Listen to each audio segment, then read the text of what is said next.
but every human has the potential for these things. And we have seen good people go bad and bad people go good and all these kinds of things. The point is that there's a variable, there's a level of uncertainty about which humans are bad, which humans are good, and which will become corrupted with enough power and how much money. So instead of, just kind of being in a constant state of wonder and worry about whether or not corrupt humans are going to corrupt our systems, we decide, what if we take away this attack surface? What if we remove this attack surface entirely to the best of our ability? What if we stop corrupt humans from being able to corrupt systems? How in the world would we do this?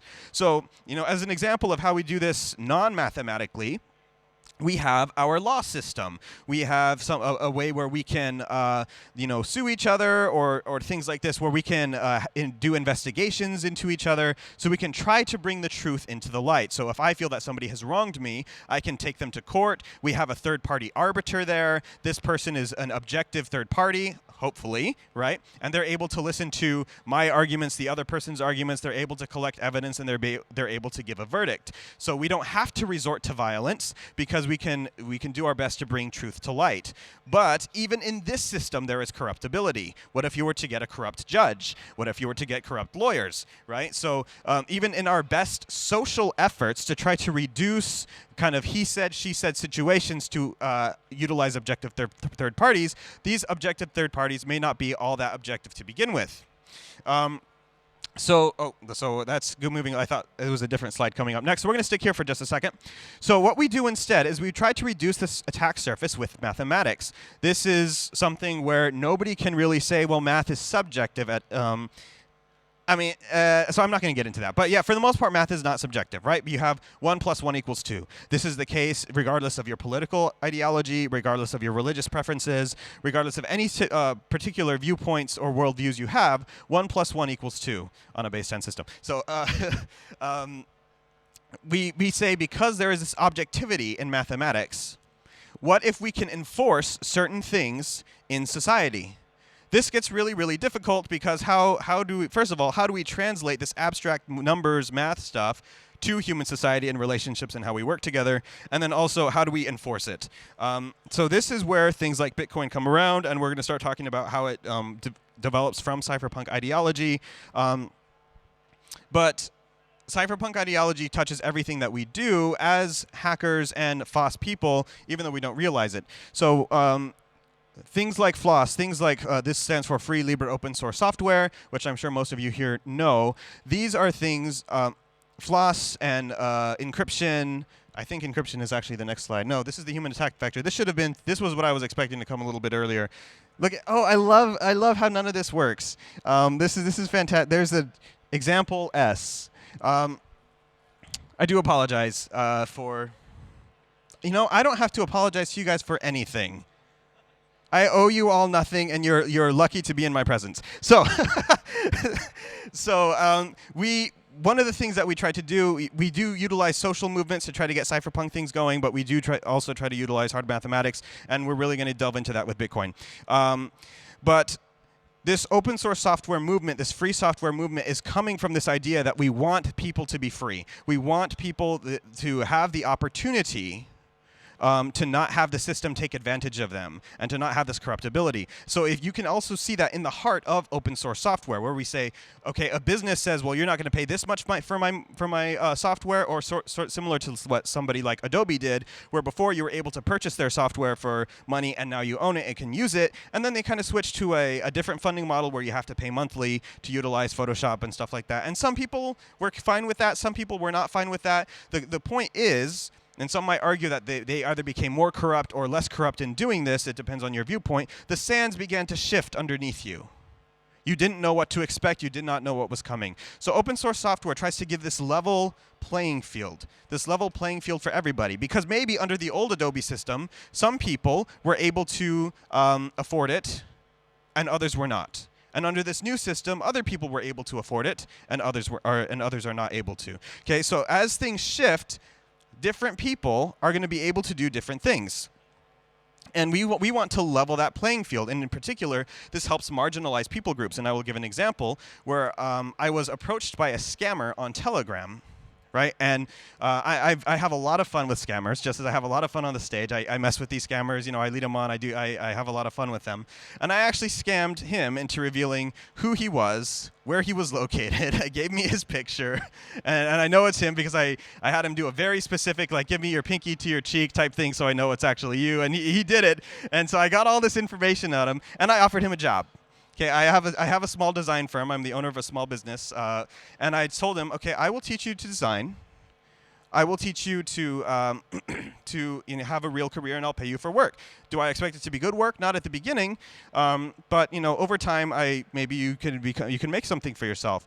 This ended up not working out for a variety of reasons, but the cool thing about this was I didn't need to either buy him Photoshop or make an investment into this or pay for this monthly or have him pirate it. I just had him download GIMP. Is it the absolute best that we have right now in terms of design? No, it's not, but it's free and it's available for somebody like him in Africa in poverty. So this levels the playing field. This levels the playing field for everybody. Now no longer is human corruption an attack vector on somebody's lifestyle, on their ability to rise themselves from poverty. Now they have an option to learn something and make a better life for themselves. This is the heart of free open source software. It empowers people to live better lives and make better skills and be better versions of themselves. This is why I love this movement. It's got such a compassionate heart at its core. And this compassionate heart is very much present in Monero, and when we start to talk about Monero, we'll understand why. So now that I've set that stage for the historical ethos of open source software as a whole, we're going to go ahead and move into the economics.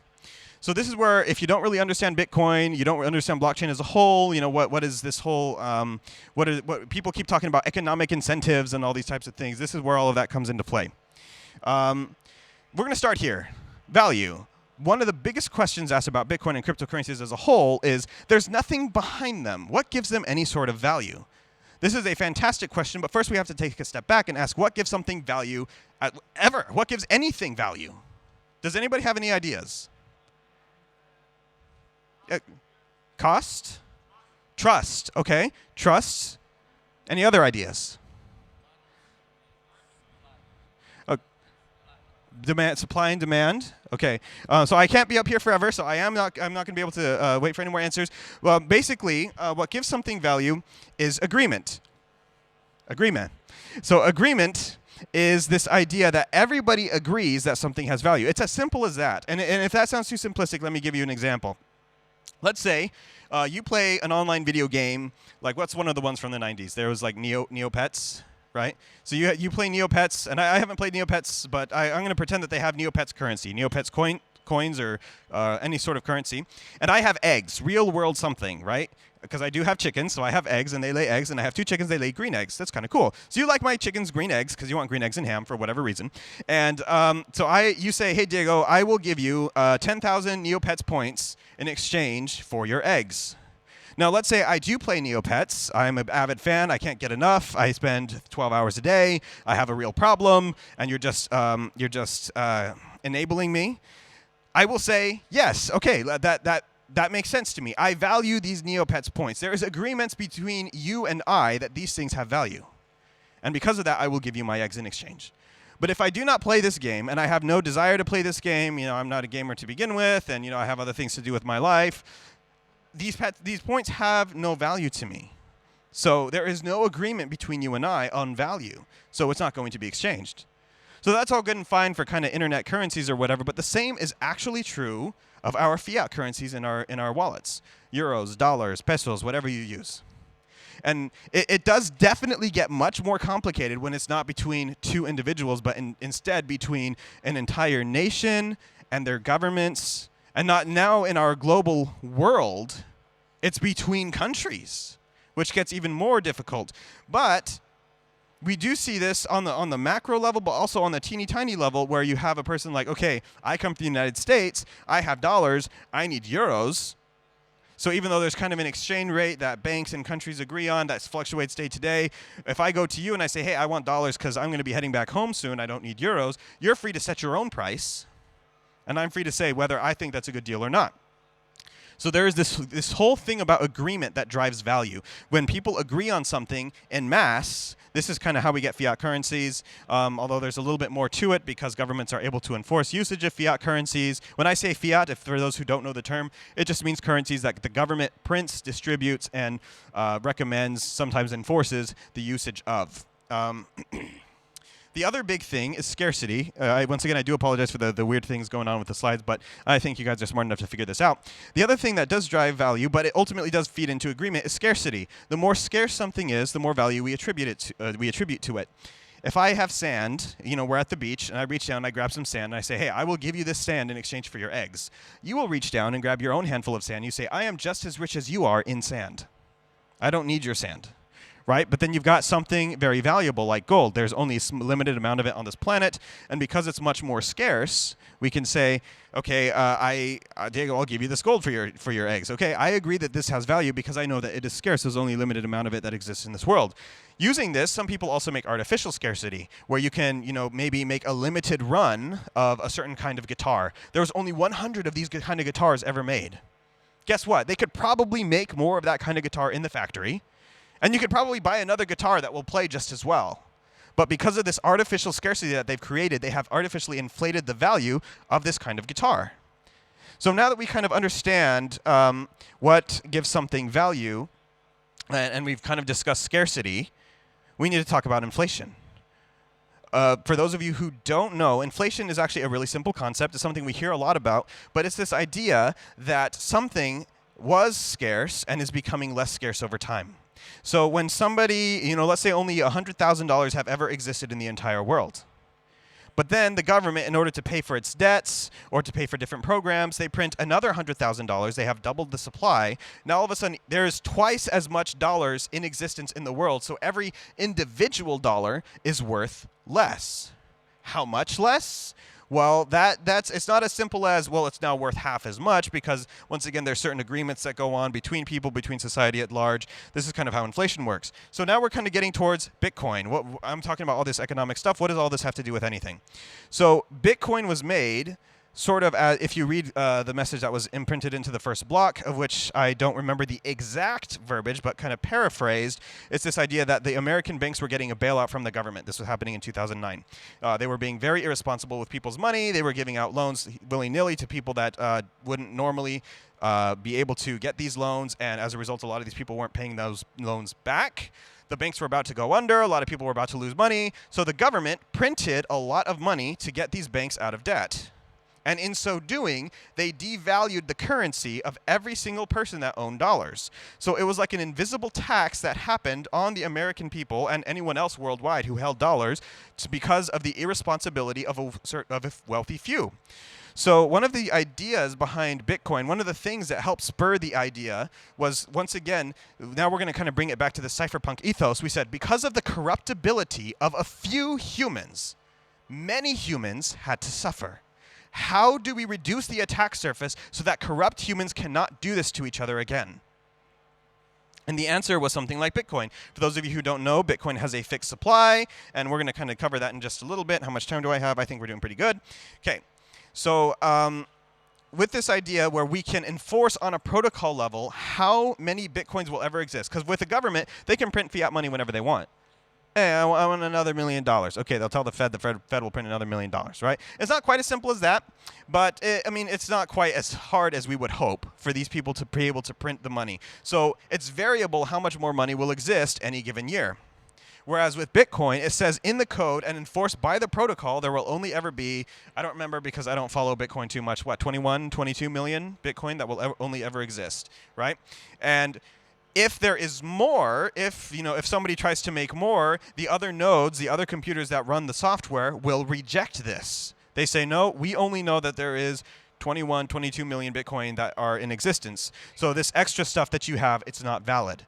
In this way, we enforce on a protocol level how much there can be that will exist. So if somebody very wealthy, very powerful, is irresponsible with the way that they handle out their money, there's nobody to come and bail them out. They have to suffer the responsibility of their corrupt actions. In this way, we reduce the human attack vector. We reduce this attack surface for corrupt humans to sink their claws into. Is this making sense?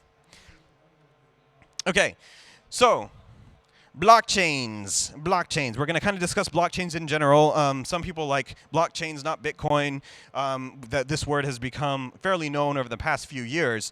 I'm going to take a quick aside from this economic stuff that I've been talking about to explain what blockchains are and how they work. I'm not going to go great into detail. I'm just going to give a brief, high-level overview of how something like this might work. Traditional, and I'm going to do so by talking about databases and trust. The biggest, if there's one thing you get out of this talk, okay, blockchains, the only thing that they do is reduce trust. Reducing trust. It is just a database. It is just an extremely slow and inefficient database, and it's made to reduce trust. How does it do this? So as an example, okay, regular databases have a system maintainer. They have a database maintainer, somebody who has full admin access to this database. They can go in and they can mess with it and do whatever they want. We hope that they don't do anything malicious. In fact, we pay people based off how trusted they are in the space. If you're a senior developer or database maintainer, then you're going to get a lot more because you have a track record of not messing with these things. Otherwise, they can do some pretty messed up stuff. Let's say you work for Amazon. There's a $1,000 TV that you really, really want. You go into the database. You make it $10. You purchase it. And then you go back into the database and make it $1,000 again. So you basically got a $1,000 TV for $10.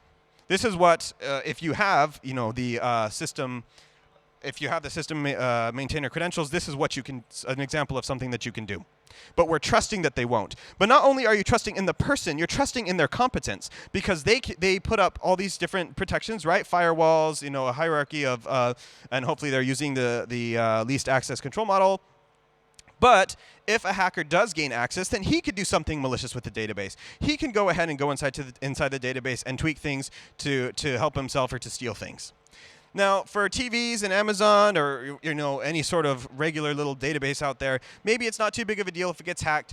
But the scary thing is that our money and financial institutions also work on databases. So when I go to the bank and I deposit $10, they don't take that $10 and put it in the Diego box. And when I come back for that $10 later, take out the same Diego box and give me the same $10, right? They kind of put it in this big pool of money, this digital nebulous pool of money. And when I come to get $10, they give me somebody else's $10. Somebody else gave them that $10. I don't get the same one back. So if somebody is able to hack into our institutions, into the financial institutions and tweak money, maybe Diego had $10, now he has $1,000, so I can come and take that away. Or if somebody's trying to hurt me, I had $1,000, now I only have 10. What happened to all of my money, right? So we're both trusting in the competence of the people that are securing these databases, as well as the fact that they're not going to do anything themselves. But okay, so we got to stay here on the database and trust. I thought I had a different slide. Oh shoot, I'm actually out of time. So I'm going to go ahead and speed this up. What blockchains do is we say, instead of trusting one person, what if we give a copy of the database to everybody? What if everybody has the database? Anybody who wants it.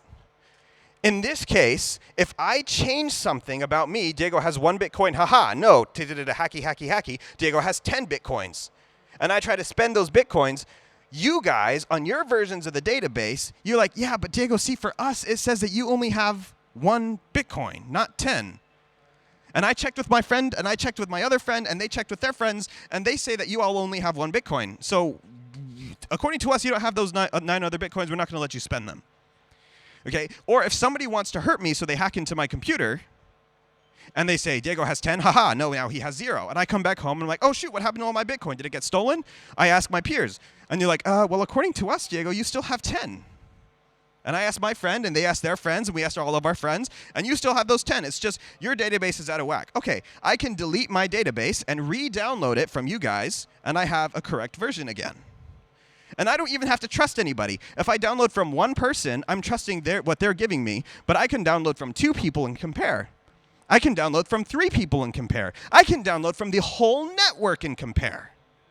And in this way, I'm not trusting any single person or any single institution or individual. I'm trusting absolutely everybody, which is the same as trusting nobody in this particular case. I'm not going to get into anything like mining or anything like that. So the last thing I'm going to try bringing this around to is there is obviously a privacy trade-off here. If everybody knows what everybody is doing because everybody has record of what everybody is doing, then all of a sudden if one person, person A, gives money to person B, we can see that flow of funds because I have a copy of that. So there is a trade-off here in terms of privacy. There is a trade-off where now all of a sudden, not only can I see what everybody is doing, everybody can see what everybody is doing. And this is the big thing that Monero became concerned with. When we started looking into something like Bitcoin, we're like, hey, this is really cool, how we're limiting trust. We like the cypherpunk ethos. We like the economics that we're, with this kind of this hard cap going on, even though Monero doesn't have a hard cap, but that's another economic thing that we could talk about off stage. But we don't like this privacy trade-off that we have. So Monero came in, and Monero said, we love all these great things about Bitcoin, but this privacy thing is not acceptable to us.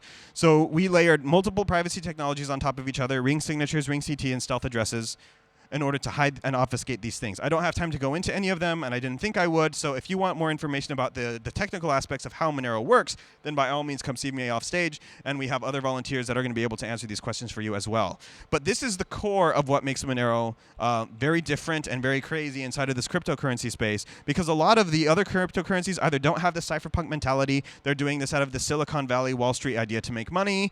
Some of them do, not many of them, but with this idea to reduce attack surface. Some of them don't follow strong economic theory. They just kind of make their own economics up as they go along. And others of them are kind of okay, and this includes Bitcoin, are kind of okay with this privacy trade-off, which I don't believe is a sane way to do financial systems in this current world. None of you would just open your bank accounts and post them online for everybody to see, or your credit card information, but this is basically what you're doing when you're transacting with a transparent currency. So I am definitely over time, so this is where I'm going to sign off. We've got other great people who are going to be coming up and speaking. This is the end of my presentation. It says click to end presentation.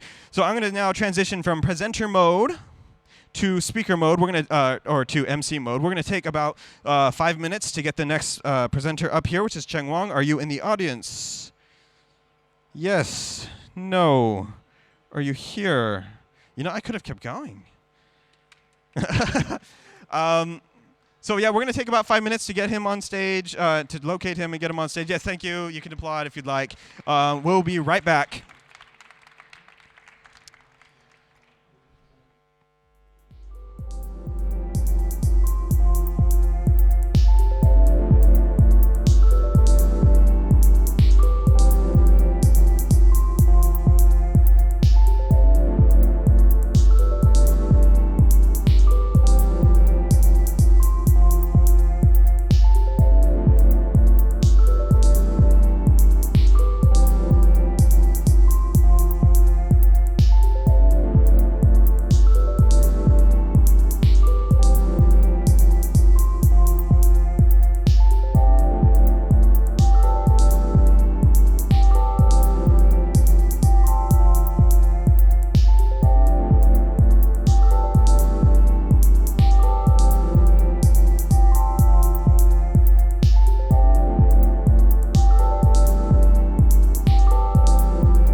Are 15 minutes. Can you hear me? Am I on? Usually our talks are 15 minutes, so I was like, oh shoot, I'm way over time, but I'm scheduled to go until 45. So it's fine that Cheng Wang's not here. Before I do take questions, there was another couple things I wanted to discuss regarding Monero that I was hoping to get to that I did not get to. Is that okay? Yeah, are you guys cool with more Diego? I am so sorry. But hey, we roll with the punches here at the CDC cluster. This is what we're all about. Oh, look, there he is. Okay, so you're here for the next thing. Great. Okay, where was I? Monero's a thing. We like what Bitcoin did. They don't have a lot of privacy stuff, so we're not okay with that. Cool. We're going to start there. Brand new conversation, brand new presentation. Monero for scrubs. So the way that Monero does this is that we have we have three different things here. We have ring signatures, we have ring CT, and we have stealth addresses. And those hide the sender, the amount, and the receiver, respectively. So how ring signatures work, just once again, not getting into the super nitty-gritty, but just kind of how they work in general, is that when I send an output, and you're going to hear this a lot, and what output basically means is a bill, right, a note, so like a €5 bill, a €10 bill, a $1 bill, whatever the case may be, those individual bills, that's what outputs are. When I send an output, I have, in Monero's case, 10 decoy outputs that are also put on the table for the receiver to take. Now, only one of those is actually real, but to any outside observer, all of them look real. And the only people who understand which one is real is the receiver and the sender. And so this anonymity set of outputs, there's a misconception that if you break this ring signature, you reveal the sender. And this is not true. If you break the ring signature, you reveal the output, which is definitely metadata that we don't want to leak because metadata kills. Metadata is incredibly powerful, and the more you have about it, the more you can reduce this anonymity set. But breaking this ring signature does not reveal the sender. It does not reveal the person. It reveals the output. It reveals the bill. And so in doing this, we obfuscate the sender. Ring CT obfuscates the amount. So that way, if you look on the blockchain, you cannot see what the amount was that was transacted. Now, this becomes an issue because, remember, we want to try to enforce how many Monero or how many Bitcoin are in existence at once. And if we don't know how many of these things are being transacted, how do we enforce this? Because what happens if I find a bug in the protocol and I send 10 Monero to you, but you receive magically 50 Monero? Then we have inflated Monero by 40 Moneros. Does that make sense? So if I am able to send a certain X amount of Monero and you're able to receive more, or vice versa, if I send and you didn't receive that exact amount, you received less than that, then Monero has been created or destroyed, and this kind of destroys the entire economic model where we're trying to stop people from, corrupt people from abusing the system. Because if this was possible, a corrupt person might abuse this system. They might try to make less Monero or more Monero depending on what they're trying to do. So Monero uses clever mathematics, right? Monero uses clever mathematics to make this possible. And I'm going to give you a very simple example that is not exactly how this works, but it's pretty similar, and I wish I had it on the slide. So we want one side of the equal sign to be the same as the other side of the equal sign. 10 sent, 10 received. 10 equals 10, right? Does that make sense? Now, if I can exchange a secret number with you, let's say that number is 5. Only you and I, sender and receiver, know this secret number of 5. We multiply both sides of the equation by 5, and now 50 equals 50. This is the number that can be given to the outside world. This is the number that shows, see, both sides still equal. What is sent and what was received are still the same thing. Monero was not created or destroyed in this transaction without revealing what the actual number was, the actual number being 10, because we had that secret number that you and I both multiplied by. And because we both know that secret number, in our wallet software, we just divide by that secret number and get the real number of Monero that was transacted. Does that make sense? So that's not how Ring CT works. It's much more complicated, but it's an example of using clever mathematics to try to get around this problem. It's an example of this whole cypherpunk movement of using math to do something that we thought might not be possible.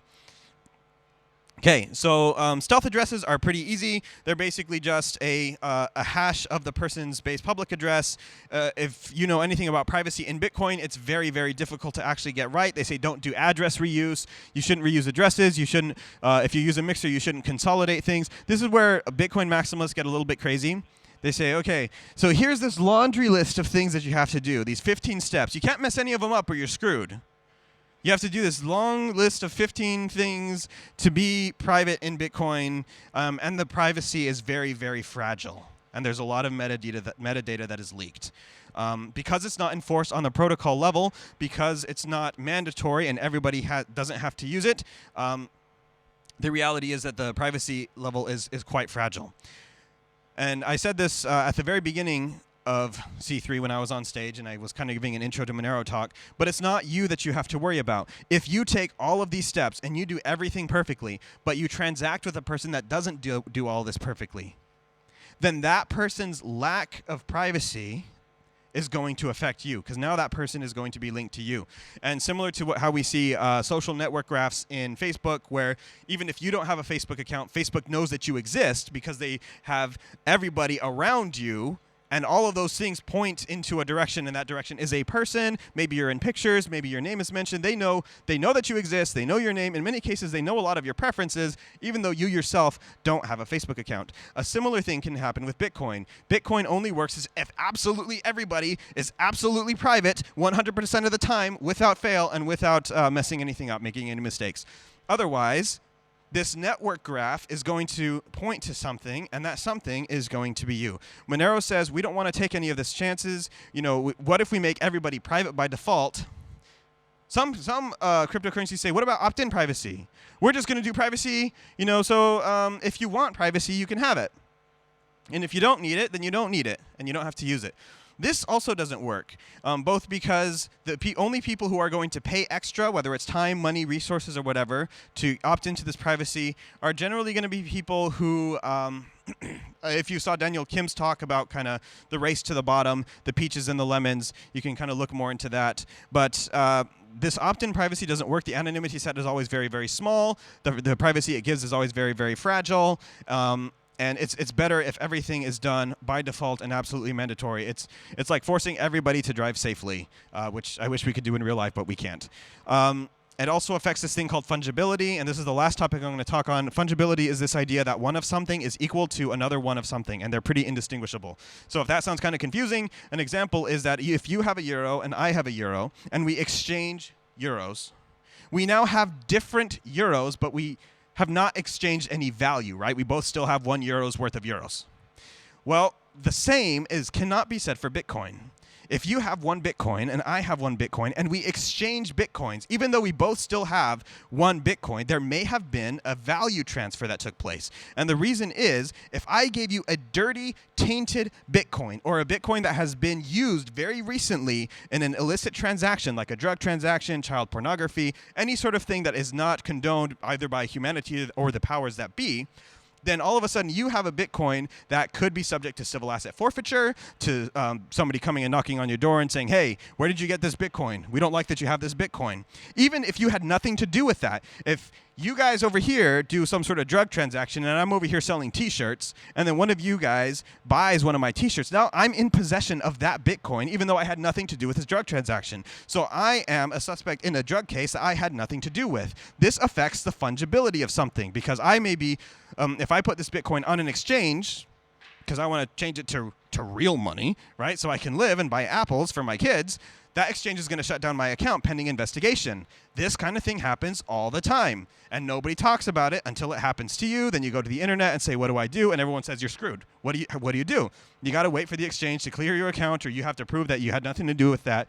Whereas with Monero, you don't have to worry about any of this. Similar to, you don't know where this $5 bill in your pocket has been. You don't know where it's been. You don't care where it's been, right? You just use it. This is how Monero works. Because we don't know the history of any of these things, we cannot be held accountable for them. So actually I, as a squeaky clean guy that doesn't do anything illicit or doesn't do anything wrong ever, because I'm just this wonderful bundle of sunshine, I need Monero. A lot of people say only criminals need this level of privacy. No, I need Monero, not because I'm going to do something wrong, but because I want to protect myself from other people that are doing something wrong that could mess with my squeaky clean reputation if I accidentally get mixed up with their money. And this is not something that I have to worry about if I transact with Monero. Running short on time, I have 1 minute, so I can maybe take one question. No questions. One question. Okay, but we don't have somebody come up here. Come here. Let's give him a hand. Come up here, and I'm going to give you the microphone. Let's give him a hand. Come on. Yay! What's the question? Why is pseudonymity not enough? Why is pseudonymity not enough? Why is pseudonymity not enough? Okay, so once again, I'm going to point you to network graphs.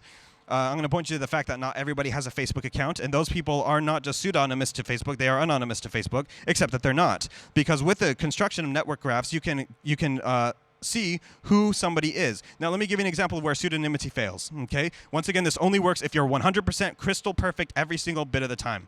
If you have a Bitcoin address and you use it elsewhere, which address reuse is not encouraged in Bitcoin, it's very much discouraged in Bitcoin.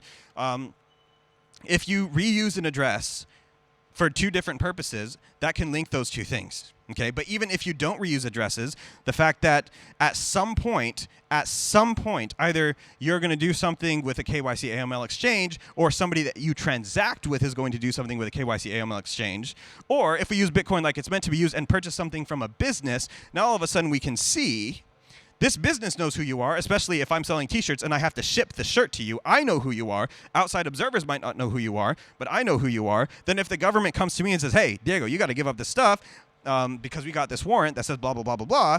Okay, so they got a warrant. Here you go. Here's the thing. Okay, so they have this list of people that have purchased t-shirts from me on May 22nd. They look through the blockchain, and there's your pseudonymous address. You're right. It's just an alphanumeric string, but now they have metadata to correlate it to. This is the big killer here. Metadata is the big killer here. Yes, pseudonymity is better than nothing, but when coupled with metadata, heck, metadata breaks Tor. Metadata breaks the greatest of our privacy tools. All of our privacy tools can be broken with metadata. And see, the nerds will say, look, the tech did not break, okay? You're right. The person is still in jail, and he's going to have a great time saying, well, at least the tech didn't break. No, he's in jail because of the metadata. The metadata is what kills us. And the pseudonymity is not enough. The fragile privacy of pseudonymity is very overblown by people who say, okay, no, this is going to be more than fine. There have already been people who have been visited by police, who maybe have been put into jail because of blockchain analysis, which grows more and more powerful by the day. I'm over time, and we want to get Cheng Wang on stage because he's going to be talking with us about proof of work, less work of proof of work, more efficient proof of work. So let's go ahead and get him up here. Thank you so much for your time. Sorry for my mix-up. I do apologize for that. You should have seen him running in. He's like, oh, shoot, I'm late. What was going on here? But no, it was my bad. So let's go and get you up on stage. If proof of work is your thing, you're definitely going to want to stick around for this. We've already got him all set up. Stream is still going. Everything's good, right? We can just go from one right into the other. I'm just going to go ahead and pass off the mic to you. You can start a couple of minutes early. Anyone who wants to speak with me, I will go ahead and be back there so we don't interrupt his talk if you have any further questions. Thank you very much. Thank you. Okay, so I'll just get started. It's my recent research about the proof of work. So as we all know that nowadays proof of work is criticized a lot for being used massive of energy of the world. So here is some estimations. Probably you all have been have already seen this before. So this is the energy cost of Bitcoin. Is like 0.3% of the total electricity produced by the world every year. I'm not going to say that is definitely very bad or something. Maybe security has a cost. Maybe this is kind of the cost we need. I don't know. But for my work is we're trying to reduce the energy cost to see where we can where we can we reach. So the first question is, do we really need this much energy? So here I have some observations. The first observation is the hash rate of Bitcoin actually doubled this year, right? So the interesting thing is if it's secure in the early of this year, if Bitcoin is secure in the early of this year, then it means right now actually half of the energy is wasted if we only care about the security of the blockchain, right? The second point is the hash rate of Bitcoin Cash is only 2.7 of BTC. So it means actually it's very easy to, seems it's very possible to do a 51 attack for BCH. But we don't see it happens yet, but only several node miners, they did once to reverse some buggy transaction. But here the situation for BCH is a little bit more complicated. I just state the fact. It might be that it's kind of protected by some other facts. For example, Bitmain is actually the biggest, the miner behind BCH. And also we have another trade-off between energy consumption and confirmation time. If we want to really reduce the energy consumption and accept that we can make the confirmation time a bit longer, it's also a way to reduce energy consumption, right? So my talk is about how can we reduce the energy consumption of proof of work by just improving the algorithm. We don't argue about how much energy should we really have to secure Bitcoin. It's just given that we have Bitcoin network right now, have Ethereum network right now, can we improve the algorithm and then reduce the energy consumption? So proof of work actually has two parts, right? Many two parts. So the first one is the hash algorithm. There are different options to use nowadays. The second part is the algorithm itself. There are different type of algorithm available. For example, the Bitcoin is one of the simplest one, and then Ethereum has something more complicated. So in the talk, I will discuss both two parts and to see how can we reduce the energy consumption. So the first is the hash algorithm. I want to know if hash algorithm matters in the energy consumption of proof of work. So first, let's also take a look at the example of Bitcoin and the Ethereum. So here I took 2 points from a website. I don't have time to draw the graph for the whole year, but actually I selected randomly several points, and the result seems to be quite close. So basically, the result says that for the miners, for every dollars the miners get from the block reward, the electricity cost for Ethereum is around 80% of the electricity cost of Bitcoin. So by looking at this, we can only say that actually Ethereum right now is a little bit energy efficient than Bitcoin, but it actually we cannot say definitely the hash algorithm is the key point, because it could also be that because the market cap of Ethereum actually not the market cap, because the reward of Ethereum is much lower than Bitcoin. So it means miners might want to spend more energy mine Bitcoin because the revenue, the absolute revenue is still higher. So here is a bit more analysis of the hash algorithm, the role of hash algorithm in energy consumption. So first, in theory, actually, the hash algorithm should not matter, because in theory, the marginal cost should be equal to the marginal revenue. So if we assume that the energy cost dominates the mining cost, then it means that a hash algorithm shouldn't matter, right? But in practice, I think hash algorithm matters, but I'm not sure how much this, because the cost of hardware is different, and also the cost to build a mining farm and also maintain a mining pool is different.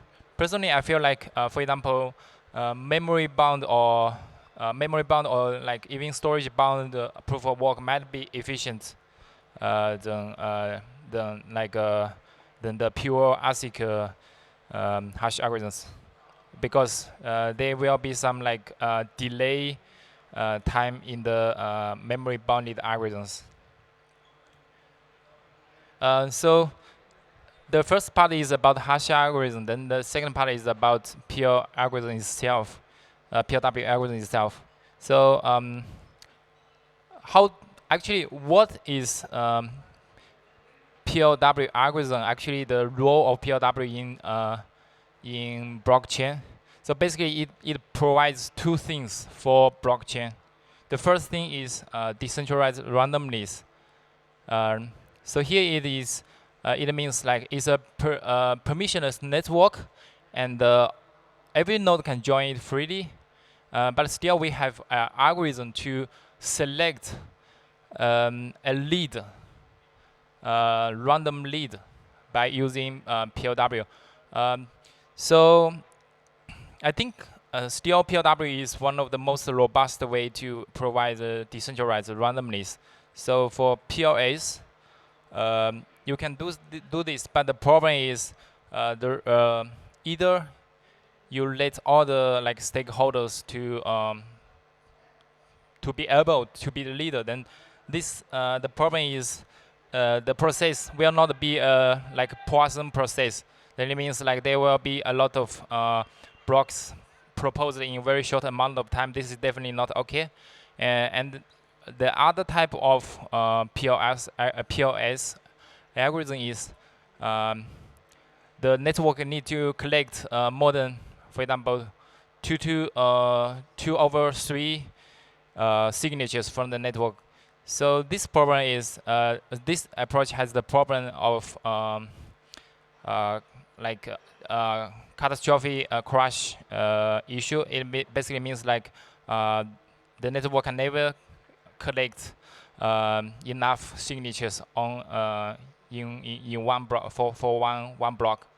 But for proof of work, it's really a Poisson process and is very robust. The second thing about PLW is it provides very high needs very high mining cost to my new block. So this kind of provides security for proof of work for the blockchain. So here is the tricky. The thing is actually for decentralized randomness, we don't need too much of energy. It means that actually the hash rate, when it reaches a set sufficient enough of a hash rate, the block time will kind of be average, very average. So for this, we don't need too much energy cost. But for mining cost, actually, is for Bitcoin, for Ethereum, is highly related with energy consumption.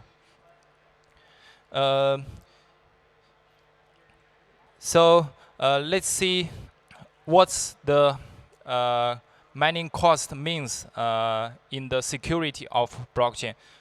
First, the mining reward is in the ideal or in the theoretical case or in the equilibrium case, the mining reward actually will be equal to the mining cost. Or if you treat it, if you consider it in the economic setup, you can say the marginal reward is revenue is always equal to the marginal cost, and the energy dominance is. So it means if we give less reward from the blockchain, then it means there will be less energy cost. But the problem is, of course, it's not secure. The mining work is lower. The mining reward depends on two things: the number of rewards and also the coin price. So let's see how Bitcoin and the Ethereum decides the mining reward. So Bitcoin, it halving around every 4 years. So actually, you could reduce energy consumption if the price cannot double during the halving, because then actually the cost of mining reduced. But the problem is why it's 4 years, it's not 3 or 5 years, and why the reward should be halving is not, or it's not by other ratio. And Ethereum has fixed amount of block reward.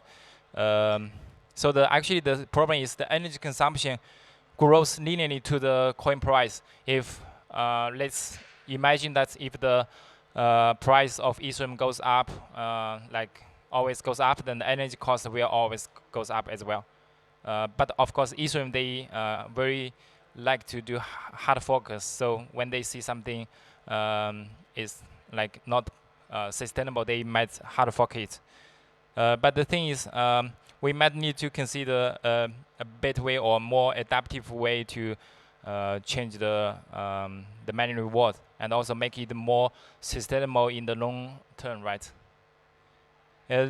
So what is the relationship between rewards and the security? Let's consider two types of adversaries. The first one is the revenue-seeking adversary. So, for example, it can the attack could try to attack the network so that it could get more block rewards by rework the other new blocks, and also it could do double spending attack. So here for this kind of attack, if we can reduce the revenue, then it means the security can get higher, right? The second type of adversary is called the sabotage adversary. Basically, this attack, it does not care about the value of the network. It just tries to destroy the network. So for this kind of attack, if we can increase the upfront cost for mining new blocks, then we can get higher security. As I said before, for decentralized randomness, we don't need too much energy cost. But for security reason, we still need a very high energy cost. But actually, we can do better. We can get decentralized randomness with proper energy cost, and we still keep the reward or keep the upfront cost at a very high level. So the trick is we can move the cost of mining, part of the cost of mining from the physical world to the network side. So here in the research, we say that we can move the external cost to the internal cost of the network. So external cost mainly is energy consumption, but it also includes some other like hardware investment. The internal cost is basically you spend coin or burn coin, or anyway you like, or even distribute your coin to the other node in the network. In this way, the coin of the miners got reduced. So by this way, the miners could shift part of the external cost to the internal cost, but still the sum of the cost is still the same as before. This research by several people from Israel. They proposed the first work of this to reduce the energy consumption of Bitcoin and Ethereum. But the work is very early, and it has some drawbacks. The first one is it only works for Bitcoin, and it have like several parameters to tune it, and also the distribution of the coin is not so practical. I will not go deep into it. So here I will introduce my work. It's called the proof of less work. So assume that the coin-based reward for a blockchain is one coin, just one coin. So the miner actually can claim to only get alpha coin by burn one minus alpha coin, so that you could get some extra weight to the hash value it produced. So basically, the idea is, in theory, I need to spend almost or close to one coin to get the block reward. That is also one coin. And all my spend is mainly the energy cost in the physical world. But here, I only spend part of the money in the physical world. In the same time, I burn like 1 minus A coins, 1 minus alpha coins inside the network. So for me, the cost is the same. But the hash value will be weighted. So in this way, it's kind of very, very similar to the physical world. I will explain the difference. So here, we can introduce a weighted function. It's called f applied to 1 minus a. So basically, if you burn 1 minus alpha coin, you'll get f applied to 1 minus alpha weight. And we can easily, based on this weight formula, we can easily calculate the maximal, the optimal strategy for the miner to select the alpha. Of course, we have plenty of options for the weight function. So here we can see two very typical functions, or very common functions. The first one is called the linear proof of less work. With this one, actually the optimal strategy and also the equilibrium strategy is to choose alpha to be 1 plus gamma divided by 2. So it means like I first need to burn around half or 0.5 coin and then mine in the real world, so that I can get 1 coin back if I mine a new block in the network. And the second type is called the exponential proof of less work. So basically the weight is a exponential function. With this, the equilibrium strategy for the miners is to claim only 1 divided by gamma coins, and the rest of coins will be burned. So with these two type of algorithm, the external cost can be reduced to a fact close to 1 divided by 2 or 0. But in practice, it's a little bit different because proof of work first, because the energy cost for different miners is different, and also people's estimation of the return of the coin in long term is different, right? Some people, they mine the coin, maybe it's just for the long term return, right? They mine the coin, they keep it, and for sale late. It depends, so it could vary. So by saying this, I mean actually proof of work is not just for security. Actually, it's also a way, it's a kind of way to distribute the coin. So kind of here you need to balance the external cost and the internal cost, so that you can like incentivize people to join the network. Otherwise, if the mining profits, for example, if the external cost is very, very low, close to 0, the problem is it will goes to the equilibrium state very, very quick. The convenience will be very, very quick because the bar of mining is so low, everybody can join it, so the profit will go to 0. Then the hash rate will stay very low from the very beginning, and then it means like in long term the hash rate cannot increase. But at this point the security is not decreased, but in long term is you cannot grow your security. So that will be a problem. So in practice you need to set proper lower bound for alpha. So here's a demonstration of the energy consumption with the reward. So in for the normal PLW, so it's actually the energy cost will be like linearly proportional to the reward, and for linear PLW it will be halved, and for exponential PLW it can be like logarithm to the reward. So in long term you can actually reduce dramatically amount of the energy cost. So let's take a Bitcoin as an example. So Bitcoin price right now is so at this stage, Bitcoin spends like 0.3% of the energy for of the total electricity produced by the world.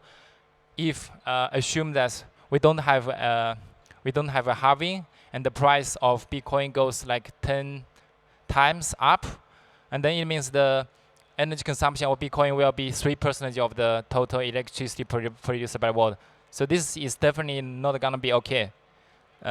And actually, in this way, it will make the mining become a bit more complicated, because the profit is high, and the governments or people will start to blame like it costs so much high of energy, right?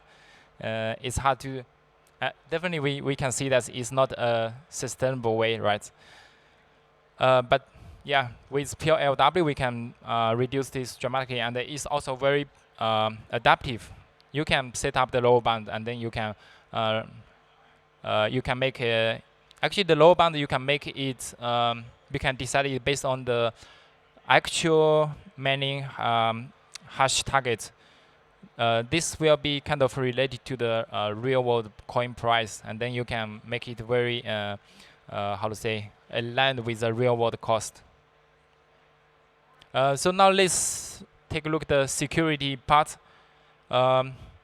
So because if you apply PLW instead of proof of work, it will actually reduce the entry barrier of mining, because here you don't need to invest that's amount of hardware as the pure proof of work before. So actually, it could make the network a bit more decentralized, depends on your setup. So it will definitely introduce more people to join to try to get the rewards. If we first take a look at the revenue-seeking adversary in the because in the equilibrium states, mining profit will always be close to zero. So the security is the same as the proof of work. PLW is always the same as PLW. But in practice, is because mining still is a little bit or like depends on the timing, is always profitable. But as I said, that actually proof of less work will lower the mining barrier. So it will means like the competition will be higher. So the revenue will be slightly lower than before. For example, let's say Bitcoin right now, the revenue is like 1 coin for each block. Then the miners, they reduce the energy cost to 80% of right now. So the reward is still 1 coin. But they need to burn a little bit, but to keep the reward still the same as 1 coin.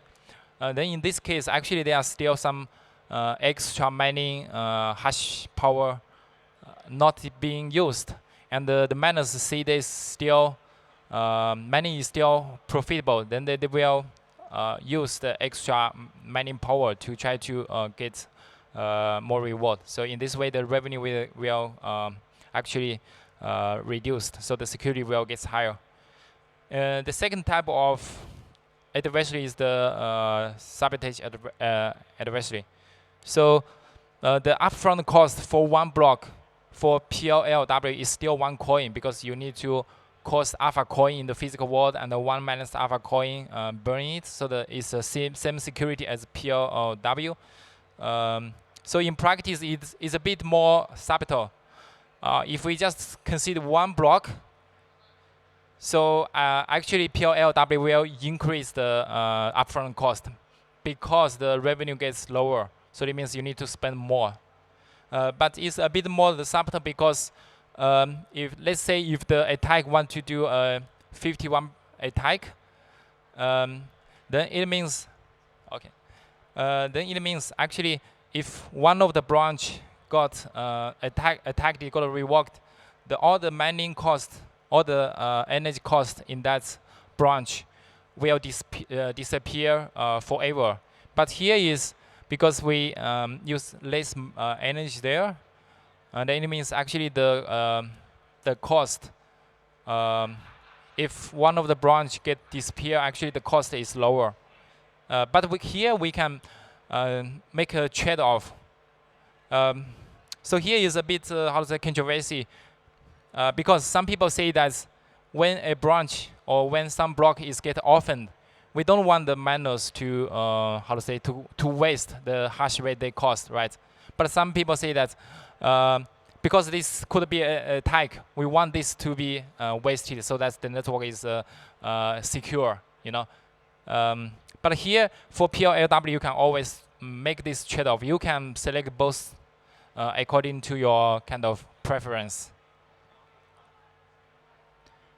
So the summary is we propose algorithm to improve PLW, basically to reduce the energy consumption, and it's very simple, and it could work for all the DAA. It means we can use it for Bitcoin, we can use it for Ethereum, and DAA is pretty important for security of PLW network. For example, selfish mining is very profitable for Bitcoin in theory. I'm not saying in practice, but for like other type of DAA like Ethereum, actually is less profitable.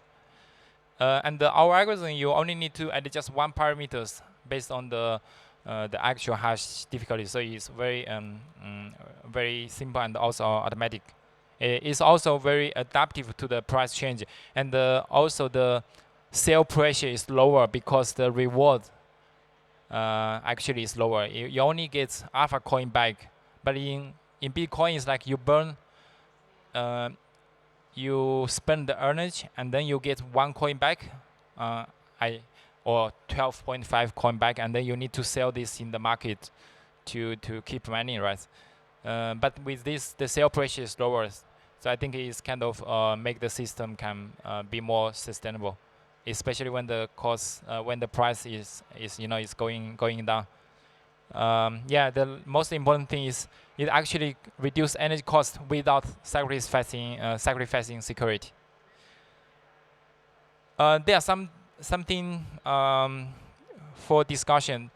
As I said earlier, is we can burn 1 minus alpha coin first and then receive 1 coin. But actually, you can design the coin, make the miners receive only alpha coin directly. Then the miners don't need to burn the coin in advance. So, but with this change, the upfront cost will be different. So it's kind of trade-off. If you think still like alpha coin is enough to secure your network against the sabotage adversary, you can do this. But it's optional. It depends on the trade-off, how the designers make the trade-off. Okay, thank you. That's my work. Yeah, I'm ready for questions.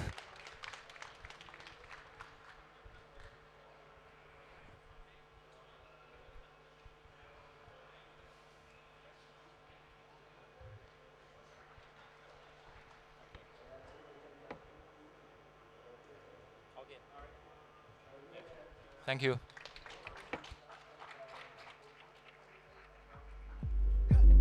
Sorry, guys, I'm a little late. I was over there talking with Mario from vacy. He's going to be doing a workshop over there. I was just confirming that it was going to happen because I said it wasn't going to happen because they said it wasn't going to happen, but it is going to happen.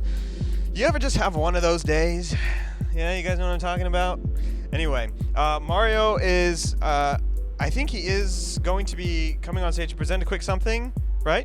Yeah, regarding the workshop.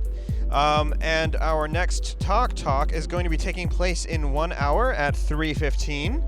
And that is going to be, I just opened my phone, closed it, put it in my pocket without looking at what I needed to do. Once again, one of those days.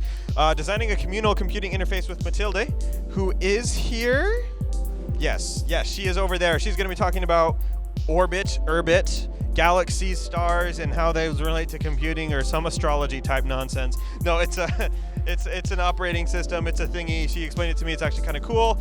So you're going to want to be here for that at 3:15. But in the meantime, we're going to have Mario come up on stage in 10-ish minutes to talk about the workshop that he's going to be doing over at the FOSS Asia table, which has the red tablecloths over here to my right. So stick around. We got more stuff to come.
Do you guys hear me? Okay, now we are good to go.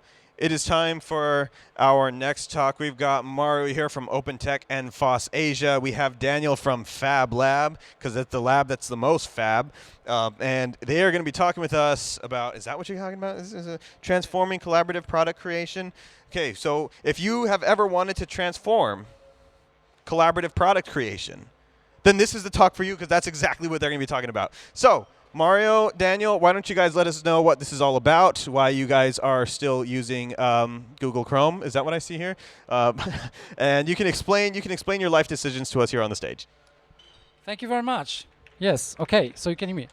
Thanks for this warm welcome, because you guys are excited because this is Chromium, which is the free and open source version of Chrome. But of course, like I think it's like we shouldn't just be using our stuff. I think it's always good to also have a look out what are the others are doing, where's the competition, and this is also what we are working together on here with Daniel and from Fab at Behling and the open tech company that I work with in Berlin and the global community like FOSS Asia and so on. You have seen a lot of activities here over the last few years.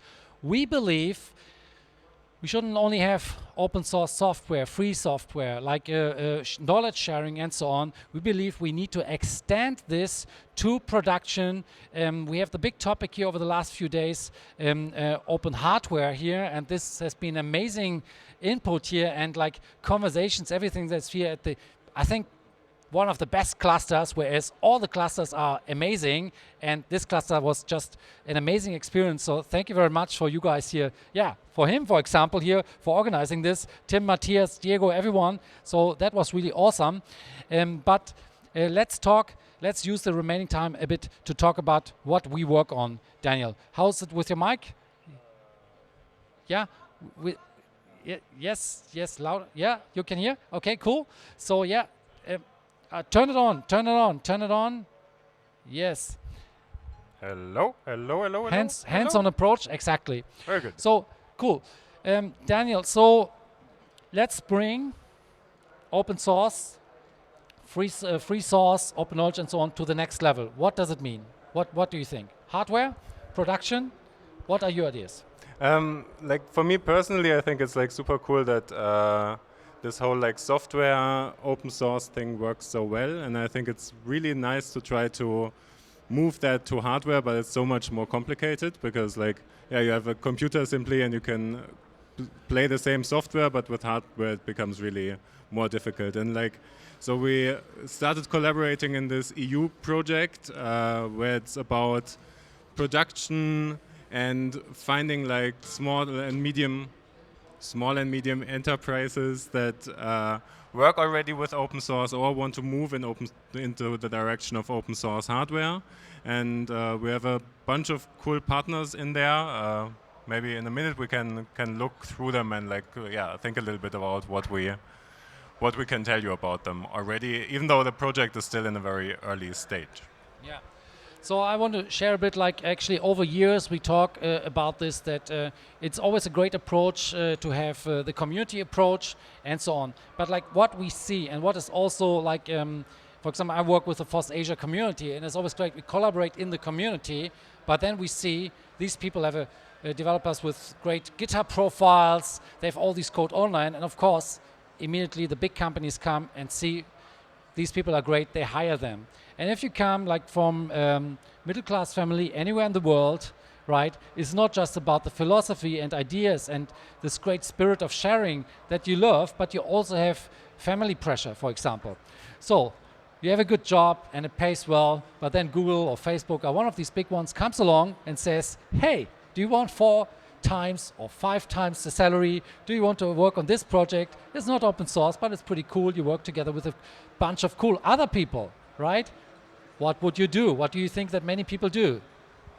Yeah, like obviously there is like a search for talents in all kinds of areas, and also in this one. But I personally think like if one wants to do like open source hardware seriously, then of course one should like use open source tools also to develop them, because like one thing that we notice a lot is like that people use like proprietary software that they're used to in order to make something that they then open source. And it's nice to have like the finished STLs and stuff, but not being able to edit the files, or like you have like Eagle created PCBs and so on, makes it all difficult. And I think it would be really cool if we manage to create a way also for future generations or students that people are encouraged to actually work with open source software on creating open source hardware. And somehow I would really like to have like a pathway to show students that there, even though maybe it might be a niche market, but that there is a pathway, and that it's actually might be a good choice to learn how to use open software to make open source hardware rather than going the proprietary path. Yeah. So in our conversation, I think what we are doing here already is we are talking already a little bit what OpenNext is actually about.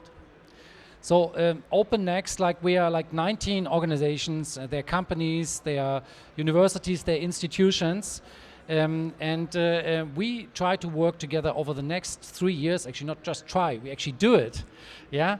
So we work together over the next 3 years to like enhance and even create an ecosystem where openness can flourish, and with a specific focus on hardware, which is what I talked about just now, like making really sustainable business models, getting like income for companies that you can pay talents that want to work in openness, but like also need to earn what is necessary to stay in the business. And on the other hand, work with open tools. In open hardware, we already have KiCad and other things, and creating the real ecosystem. So maybe let us browse a bit like what we have so far. So we have this amazing website that was done by our friends, for example, from the Danish Design Center. And I want to, we can use this as a start here for going through it like our slides, right? So we're trying to create the internet of product creation, the internet kind of collaborative production. The internet is open, and I think like the internet of production should be open as well. What does it mean? What entails this openness and the internet of product creation? Can you share a bit from your perspective as you're coming from Fab Lab and your experience? I think in general it's like this sustainability aspect is super important. Like how do you actually manage to create projects that then continue growing or something, and it's not like this one burst of energy and then there is something, but it's hard for other people to connect to it.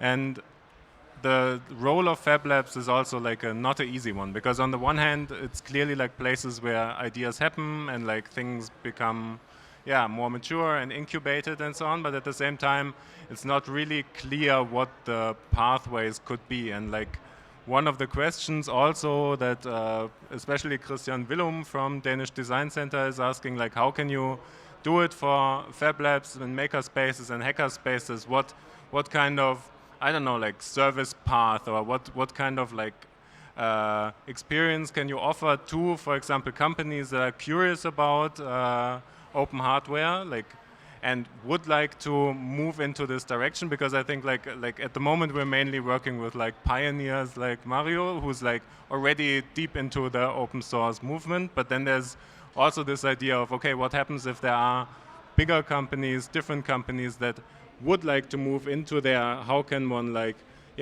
hold them by the hand and like lead them through the possibilities, discuss all the fears that are there also about like, do I actually like benefit from open sourcing stuff, or is someone gonna take stuff away from me? So it's like, yeah, that's good.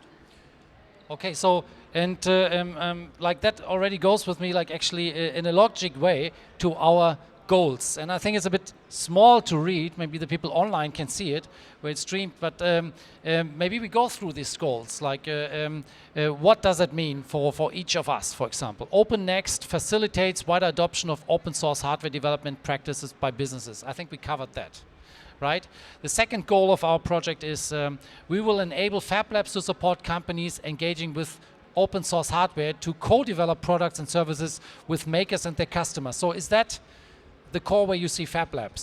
I think it's a super important part, definitely, because like in a different project we're working, it's like Carables, and we're working with like people with like disabilities needs on developing very specific solutions, and it's a very different product development process if you're like sitting there as a team with someone who has a specific need or a specific interest, and then you start like spinning ideas, and then you start figuring out solutions. And I think it's a way of thinking that might be very familiar to us here or something, but I don't think it's necessarily like common sense everywhere in the industry. So I think it's a good thing to facilitate these processes and actually like figure out what to build and how to build it, how to share it afterwards, and like how to enable people to, especially in these cases where it's very individual solutions, it's super nice if you share the blueprint so you can have many super individual solutions, and just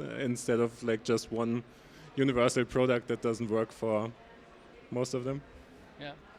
And I think we should also mention at this point that it is possible for the audience to ask questions, or if they have any comments, because we also want to break down in this project actually, right? This barrier between products and consuming products, right? I mean, it's this whole idea, and nowadays sustainability, for example, is a big question. So you already mentioned it, and I was thinking like, it wasn't so a big question for me anymore, because it was a big question for me personally 10 years ago, and for me it's like kind of an old, like in German we say old hat.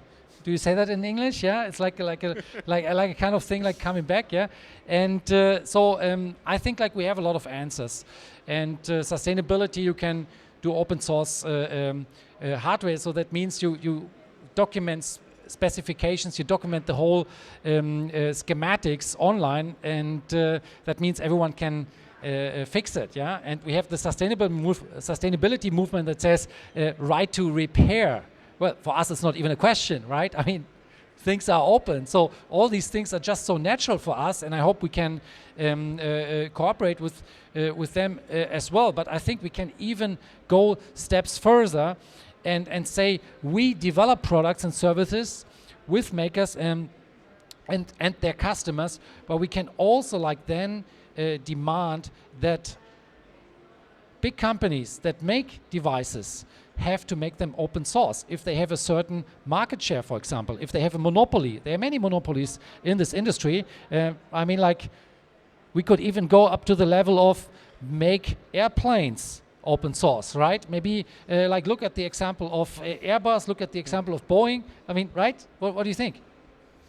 I think it's a tricky thing, but it's like it would be really nice to be able to really follow the development pathways, and it's like as soon as it's closed down, you don't have any chance of like figuring out what the difficulties in there are. What like a personal experience just from like the last weeks, like I was invited to Baghdad to do like a 3D printing workshop in a super cool art space there at Takib.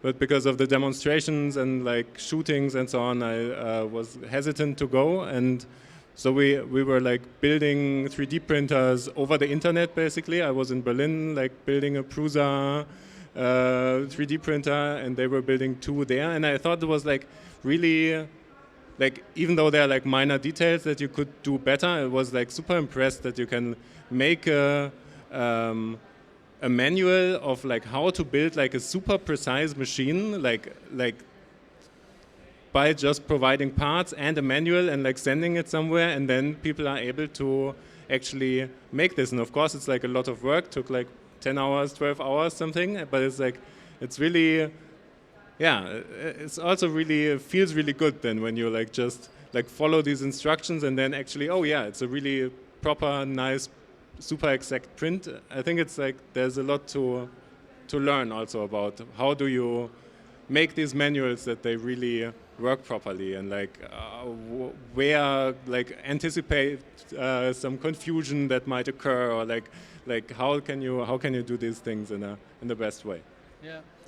And I think that's a good, we can move on to goal number 3. And I like this point that you just made, because it actually means that is not only about developers or techies, yeah? It's actually about many more people. It's about education, right? The one who's writing the code is not always maybe the best one who understands like how to teach or something like that. Everyone has a passion for something and it overlaps and so on. Nobody is just like one thing. You also, like you're many persons or have many characteristics, right?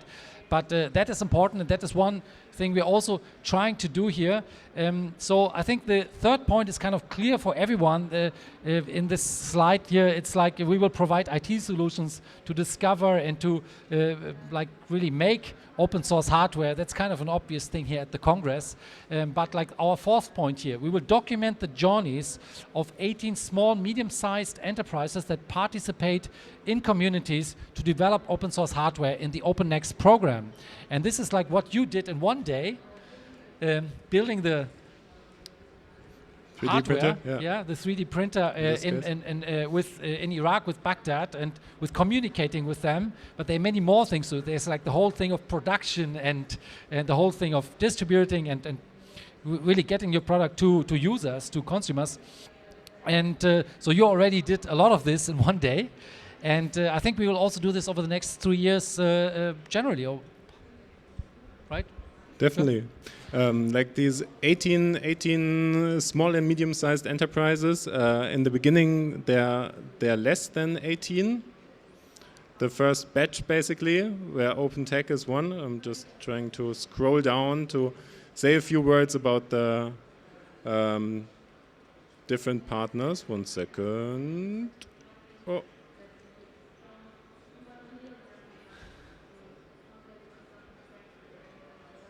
So, OpenTech, you can say something about your I think people enterprise. who in this class already learned a lot about OpenTech. Basically, we're all about openness, but bringing really things to the market. Because what I see, for example, like over many years, we always do cool projects. So we have, for example, we had this project that I really love, the knitting project, where we organized MeshCon in Berlin also, and we had these like 60-year-old knitting ladies, yeah, and then we had the math students who worked like with Arduinos and so on and hacked the knitting machines, yeah, here from the hackerspace in Munich and so on. So that was really cool, and everyone was really excited and so on. But right, it ends there. You can't like really produce the knitting machines. They're not entirely open. We don't have the infrastructure. We don't have the resources really to bring it to the next level. And I think this is something that we want to do with OpenTech. And this is like in the heart of the program as well. So there's just so much overlap. While I think at the moment we can't do the knitting machines, it's something we will come back for the future. But we have enough other projects. Who was here? You could see Suzy AI, you could see Pocket Science Lab, so this is something we want to focus on. But we also have people who want to build cars, and I think they won't be able to make the entire car open source. But do you have some more infos about Sono Motors, for example, another partner here? I think they like have this revolutionary idea of like bringing electric cars onto the market, and I don't know what the core thing is at the moment. I know that they were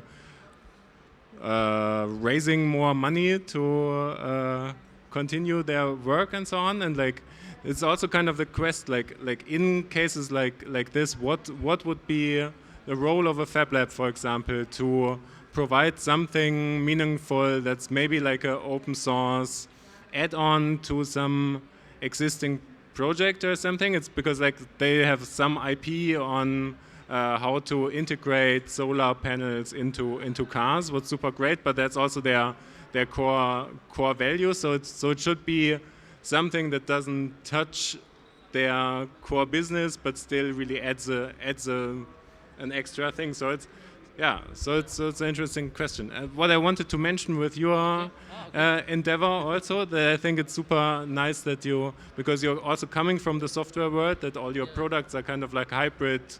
You have like a hardware component, and at the same time you have like a strong software component, and this works well together. I think this is also really interesting to see. Thank you. And I mean, like, but what I realized is actually we are small, right? I mean, like, even though like some repositories or something you do something, a lot of people start it or like they fork it, right? well, it's easy. It's just a click, right? I mean, but really to engage people. And so I was surprised that we were invited to this program actually originally, because I think we are small and others are big, Daimler, Sono Motors, others. But I think it's super important that we work together with these companies and organizations and so on, who do things the way they always do it, right? I mean, they have their closed source thing. It's not development operation. Everything is really like different. It's not like open like here at the Congress. But they want to change. They also see the need to change.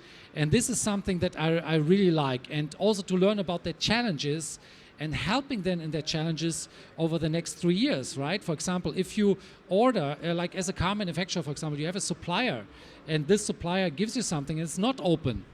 Yeah, so you have so many different parts. How can you all integrate this and make it open? So it's a long way, and there's always these things that we aren't so interested in, like legal topics. We think we add our license, and we discussed all these licenses, but for them there are many more questions. So there's a lot of work. Such a bunch of things that one has to look at. It's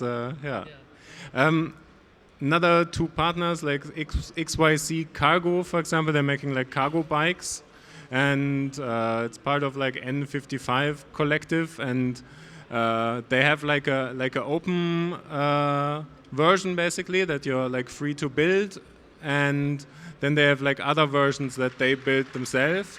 And like what seems to be like a big concern to them is like how can one manage that you ensure the quality of your product while making it open for other people to rebuild it, because like there was this thing where someone like rebuilt it, sold it to someone, they weren't included at all in the process, but then suddenly there was something wrong with it or something, so they were coming back to the people that actually put it online, like to the inventors of the product, but they weren't the manufacturers. So a big concern of them is like, yeah, what do we do if people make a bad version of what we put online, and like how does it, on the one hand, like affect our overall image, but on the other hand also like, are we like by any means liable for that someone else takes this open manual, builds something, gives it to someone else, like where are they? And it's actually, unfortunately, not so easy to answer. Like it's So these are also questions that come up in this process, and that we try to figure out how to do them. Say again? You mean the license questions in hardware? Yeah.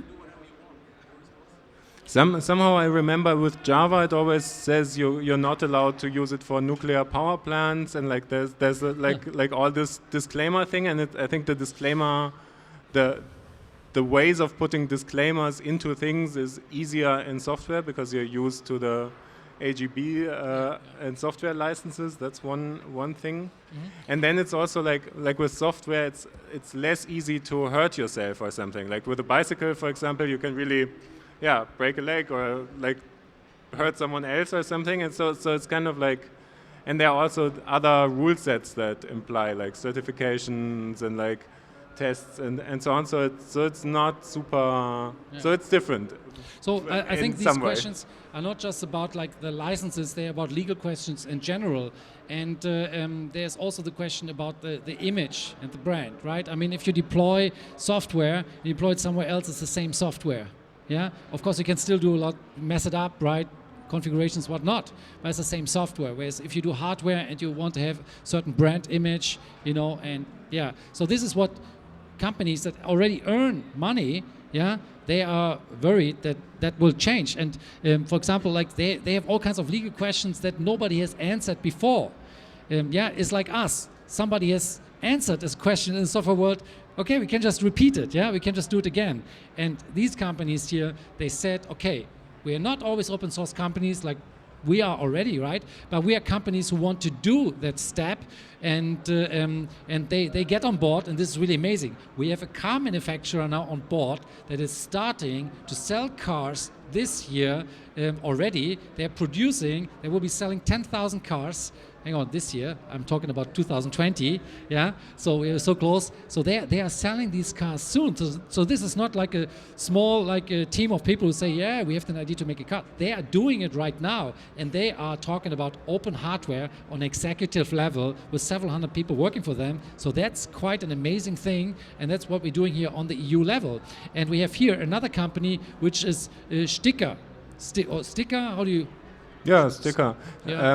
What's really cool about them is that they, like from what I understood so far, is that they make furniture, but like custom for buildings. So if you exactly have the space of the stage, for example, and you want to fit certain things, then they have like designs where you can get these things produced exactly to the measurements you want. So basically like parametric furniture. And they're really interested in having more furniture designs and so on, and be able to produce them so customers have a larger selection of things that they can go through. Yeah.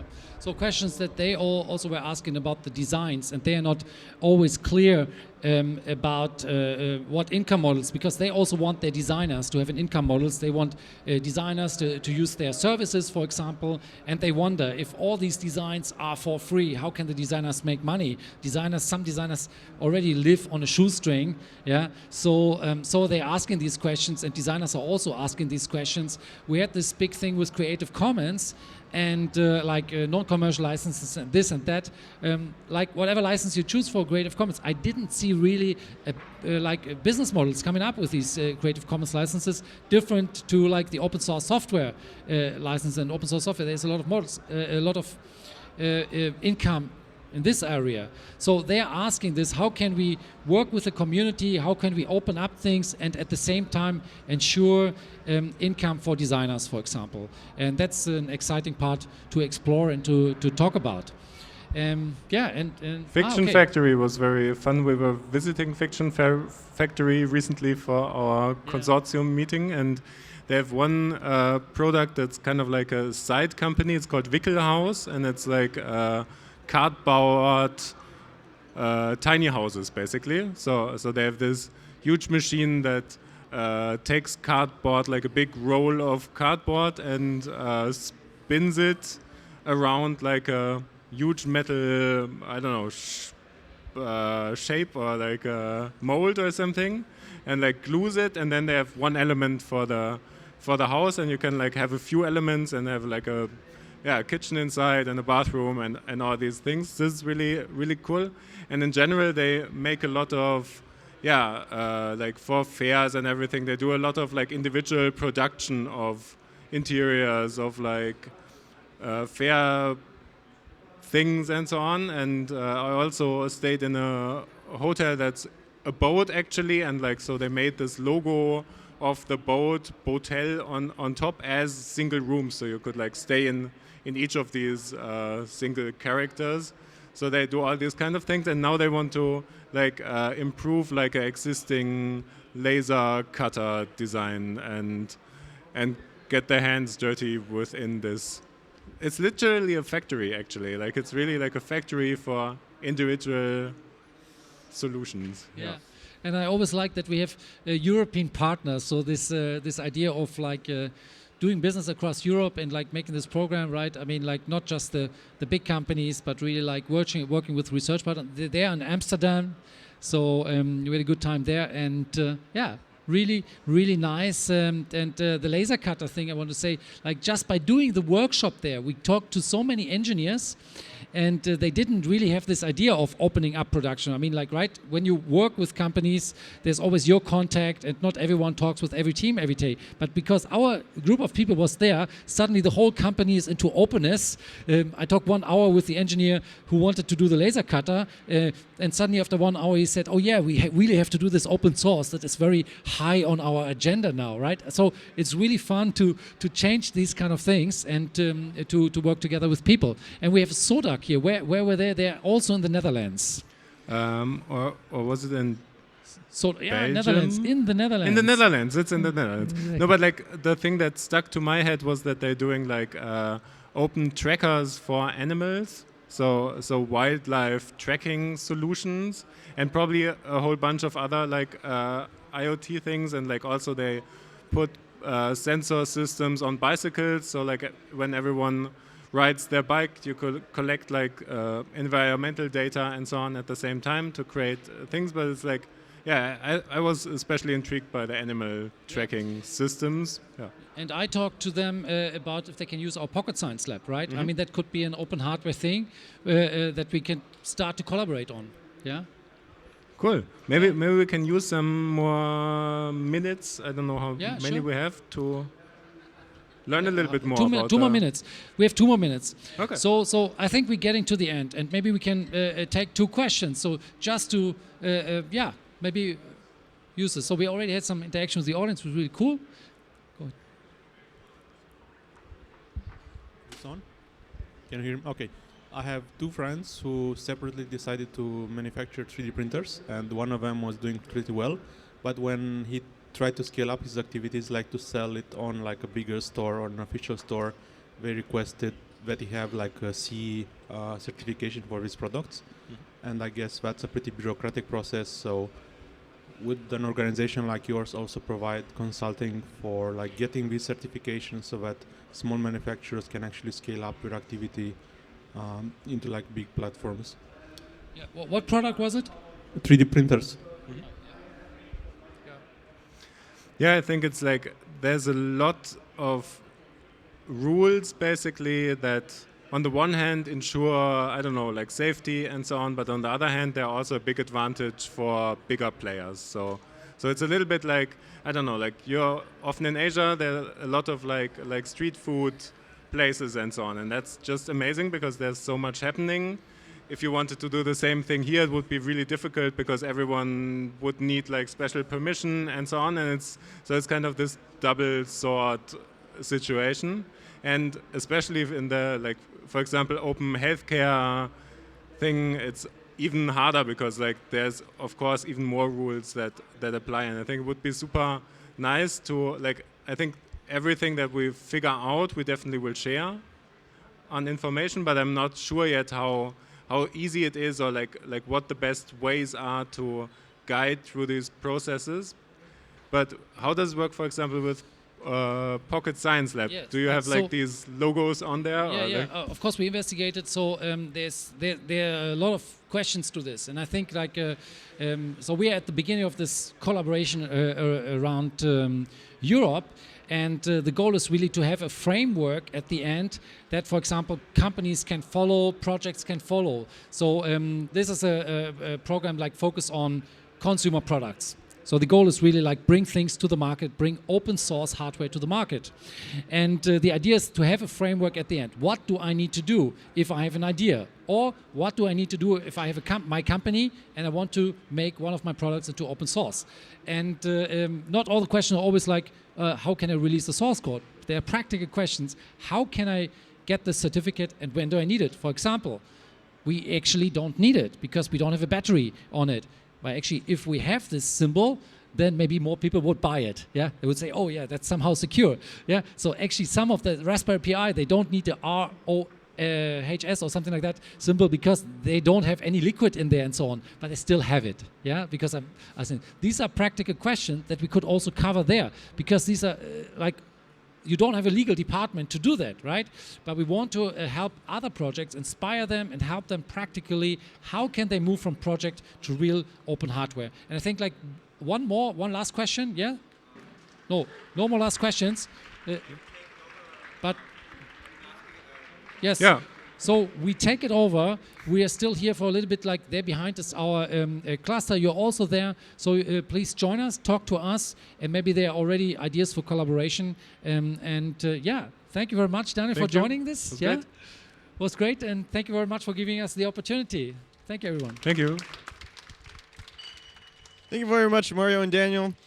You know that sound of somebody kicking a bottle? I have grown used to that sound over the course of C3. It is the most prevalent sound that I have ever heard, and it's beautiful to see. But yes, we got Mario and Dan over here. They're going to be over by the FOSS Asia table. We want to push them away from us as much as possible on the stage, just because. Oh yeah, no, by all means, come take your thing.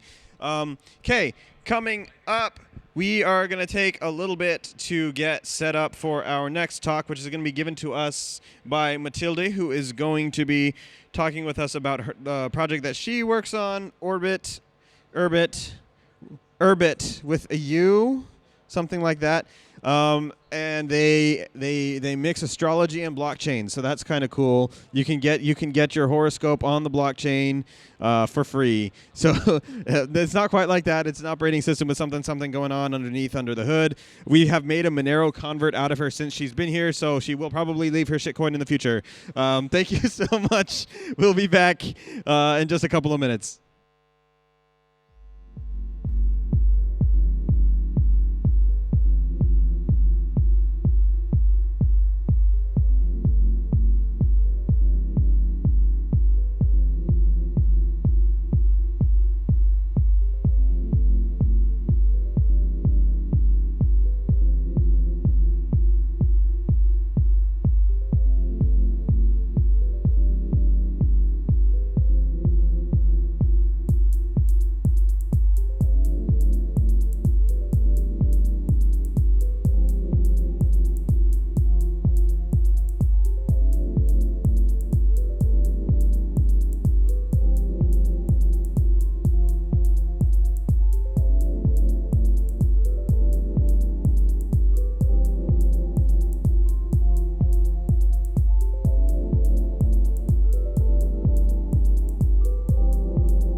Wow. Okay. It literally just turned 3:15 and they turned on my microphone. These guys are on top of it. Very punctual. I really appreciate that.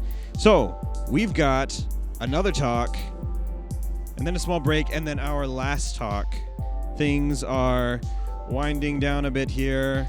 We only have 2 talks to go, and then we are done. You guys are done. We still have to tear down this cluster, have a mini celebration. We're not quite done, but you guys are done. So that's good. We have Matilde here, who is going to be giving us our next talk about communal computing. She deliberately chose it for the alliteration. She's actually going to be speaking in rhyme the entire time, which is going to get very grating very fast. But it's going to be cool, like a Dr. Seuss book. So I really appreciate that. Really excited to have her talk. She's been with us this whole time, just chilling and hanging out at the Village Chapel any way she can. This is her time to shine. She's been watching other people, other speakers this entire time, and she's been anxiously awaiting the day. But her day has finally come. So please give her a hand as she comes on stage. And let's go ahead and hear what you have to say about communal computing. Thank you. Hello, everybody. I'd like to thank the Critical Decentralization Cluster for having me here. I'm not sure if you've seen the other talks, if you've been at home or if you're watching it streaming or here. There's been some really good ones. My favorite one so far has been the one where Namecoin talks about their time integrating with Tor, because I think it really points out the mission that all these disparate projects can work together and leverage their approaches and technologies together in a way that sort of benefits them. And I really want to do that today. So yes, my name is Matilde Park. I'm a software developer. I am working on Urbit, which is a peer-to-peer network entirely from scratch. I will explain what that means and also what that actually changes about the way we think about interfaces, which is why we're here today. So communal computing. I like to argue today that peer-to-peer networks and peer-to-peer technologies cannot really make interfaces in the same way that we've been used to in terms of using computers. That is to say that it opens up a whole new world and a whole new way of thinking about user interface in general. So I want to describe what single-player computing is. That's to say that, they say that every box is either a Unix box or it's pretending to be a Unix box, and that really comes down to how Unix is based around time sharing and a combination of later on the Macintosh, they integrated the desktop metaphor. So time sharing is when a big supercomputer has a whole lot of thin clients or monitors, and by allocating free cycles accordingly, it can let everyone pretend that that computer is their computer. Made for multiple users on one machine, centered around time-sharing cycles across single user sessions. So everyone has a single user session on one machine, and by allocating those cycles, they all pretend it's theirs.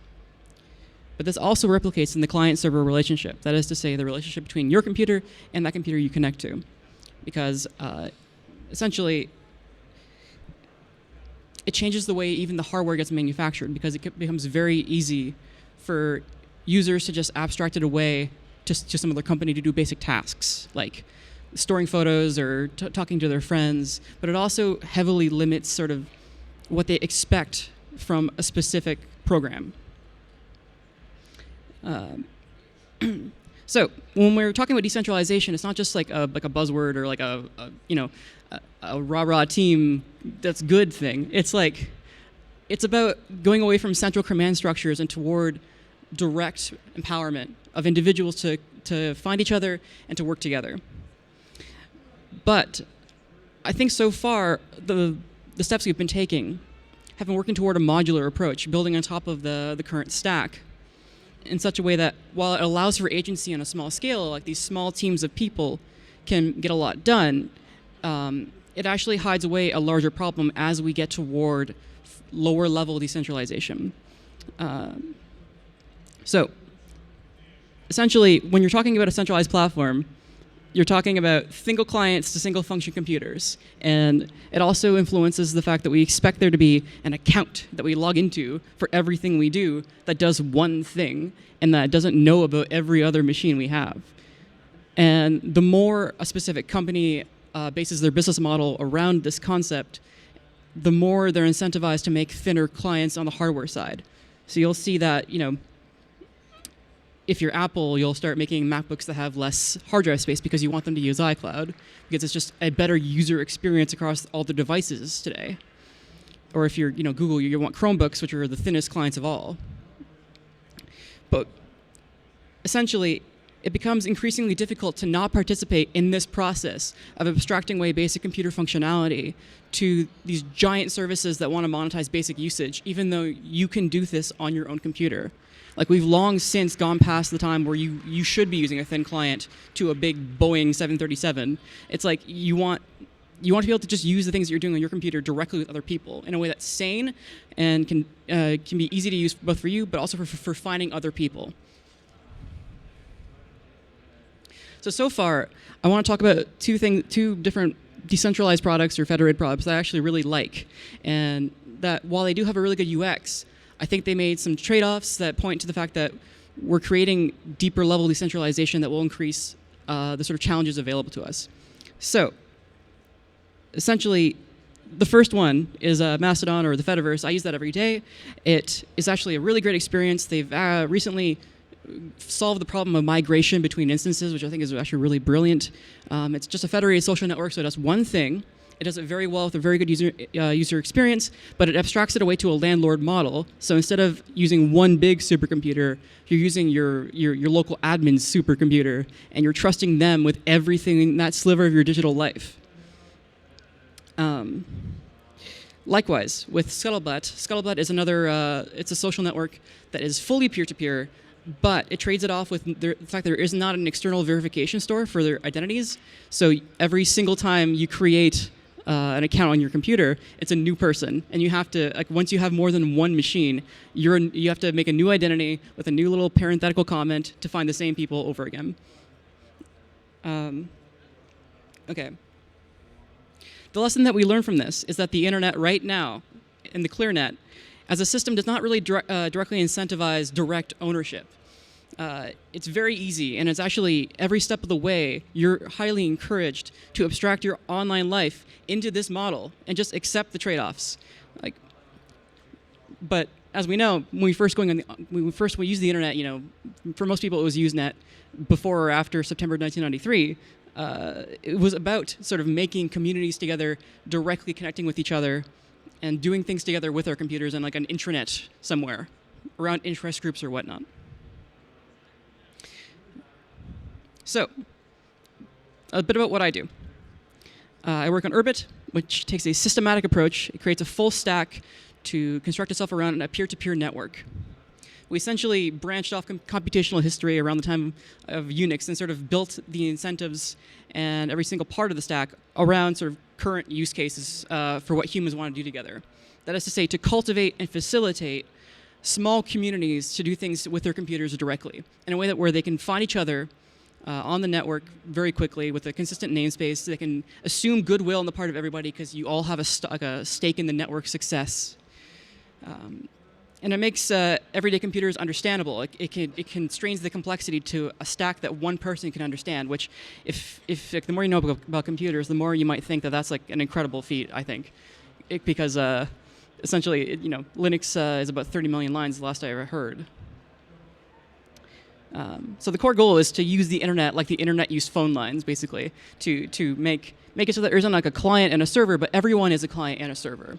That your machine and my machine are just finding each other and doing things, like applications are just sort of files, and these contexts are just arranged around the consistent groups of people, as opposed to like me and you and the 50 other people we know are spread across WhatsApp and Messenger and Line and wherever some other service owns them. So essentially the best way to think about it is that it's a really well-permissioned, well-structured peer swarm that has really made it easy to find other people and do things with them. But what does that mean for the user interface, essentially?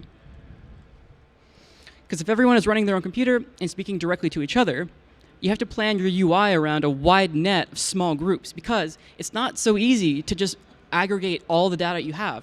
It's not very easy to see everybody's information, even if they're making it public. Like, you really are only aware of the peers that you're connected to directly on a peer-to-peer network.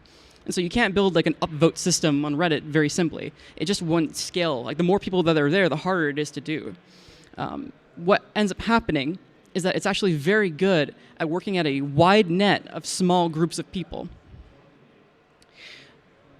such that you can essentially opt out of the rest of the internet if you want to, and only really talk to your friends and be in a private cave where no one can see what you're doing, that like everything you say isn't on the public record, that like, you know, whatever I might want for breakfast might not be on Jack's phone the next day.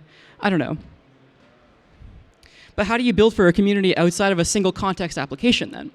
Because centralized interfaces have essentially built around the fact that I'm going to have one account on a multiple user computer that's going to have us all sign into it and do one thing where we're entering records into a database. That is essentially any centralized service right now. So how can you build a product where you can do basically anything so long as you can permission a file and an application with other people? Well, the best way we've really thought to do it is with a top-level primitive of a group or a peer list or some sort of consistent list of people where you can say, you know, these machines of these names, I want them to have the same permissions across every file that we share together, because really the network is just like a shared directory with different views into that directory. And making a shared desktop of file contexts, that is to say, ways of reading and rating file types. The best way to think about this right now is that there are a few services that are centralized doing this right now. You know, Discord or Slack, they're built around the group as the highest level primitive. But they are used to do one thing, to chat mostly. And if you're doing Matrix also, it's a federated network, but they also are built on communities, where you are first filtering by the group of people and then seeing the things that belong to that group. But what I've found when I use Discord myself is that I'm around a lot of communities that say, they'll have like a library room and they'll dump like PDF links or like a big spreadsheet of links to a Google Drive full of books that they want to talk about. And we'll just have to like deal with the fact that everything we're doing is based around that list of things as opposed to like, you know, just sharing an interface together. So if you can't guarantee that everyone has the same UI because it's your computer, you basically have to permission and define read and write permissions with file types per group, so that your group has an agreed upon definition for how to access a text file or how to access an image. And then defining that as the group's shared data structure, such that like these become contextual components. This lets the individual or the group shape an inherited interface from an extensible component library, such that a chat becomes like a file type, or like, you know, an image becomes like a certain way of viewing it with a certain sort of like RGB sort of, I can't remember the word for that, but like if you want to add like a slider as a ID3 component to your MP3s, you should be able to do that, right? So what we would say is that a peer-to-peer interface demands target-agnostic extensible components for file types. So what does that mean? It means like no matter what machine you're on, you want to have different interfaces available for reading and writing those files in similar ways on the back end, but displaying them in different ways for different interfaces. But you also want them within specific shared application contexts, because each different way you're looking at these files will depend on the group. And as designers and user space developers, we really hope to learn together how to really solve this problem in the peer-to-peer space, because, you know, it's a brave new world, essentially. So yeah, thanks for having us.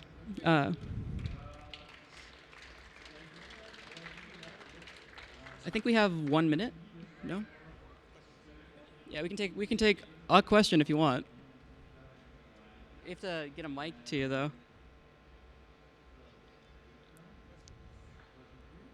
Nope. Okay. Thank you. Thank you very much. Matilde, thank you for giving this third to last speech. I know I said second to last, but I was informed that we had a last minute person say, I want to give a speech, even though they've been with us this whole time. It's a guy from Paralelni Polis, but guess what? They kind of suck at getting us what we ask for when we ask for it. But it's okay. It's okay. We forgive them. Just never do it again. You're not coming back. We will take this outside. But no, we have another talk that is how to achieve both economic and personal freedom using globality and flexibility from Wilder. So we're gonna get set up for that. We will be right back. Get this guy's talk on our thingy. Did he send us the slides? Yeah, we're all good. Okay, so stick around. We have 2 more talks, even though I said we had 2 more talks last talk, and I will probably again say we have 2 more talks after this next talk is done, because C3 never ends.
everybody. We are ready to go with our second to last talk. It is Wilder from Paralelni Polis. He is going to be talking to us about opting out of the system, which was the theme last year. But it's still relevant this year. Just because the theme of C3 changes doesn't mean that our needs as humans change. Now, I want to point out one thing before I hand over the microphone. I don't know if you can see the bottom half of this screen, but there is 54 likes on this public presentation. There are 54 people just like yourselves that think this presentation is worth listening to and is really good. So that's how we know it is 100% approved by 54 people. So I'm going to pass this over to Wilder, and he's going to talk with us about opting out of the system, achieving blah, blah, blah, blah, blah, using blah, blah, blah, blah, blah. Here you go.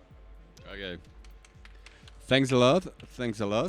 This is like a last minute presentation. I'm really happy that you're here. Only few people are sitting here, so I would appreciate if this presentation can be like interactive.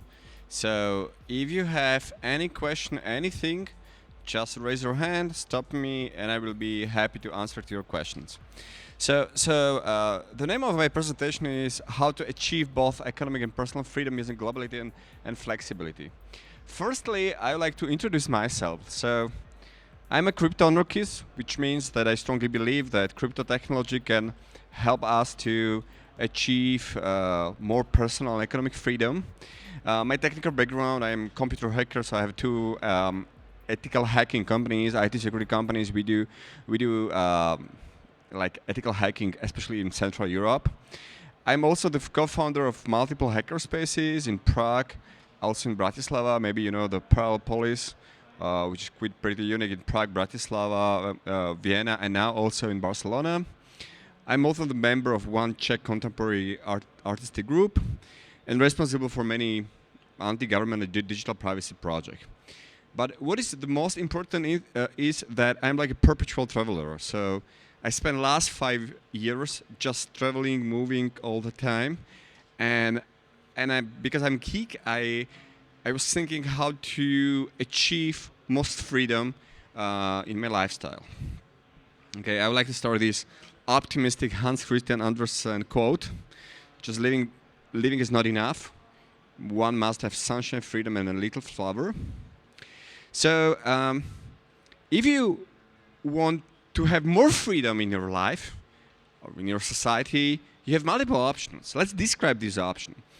The first option is the traditional one: vote every 4 years with a weight of your vote less than 1 to million, which is the case of Slovakia and most countries in European Union.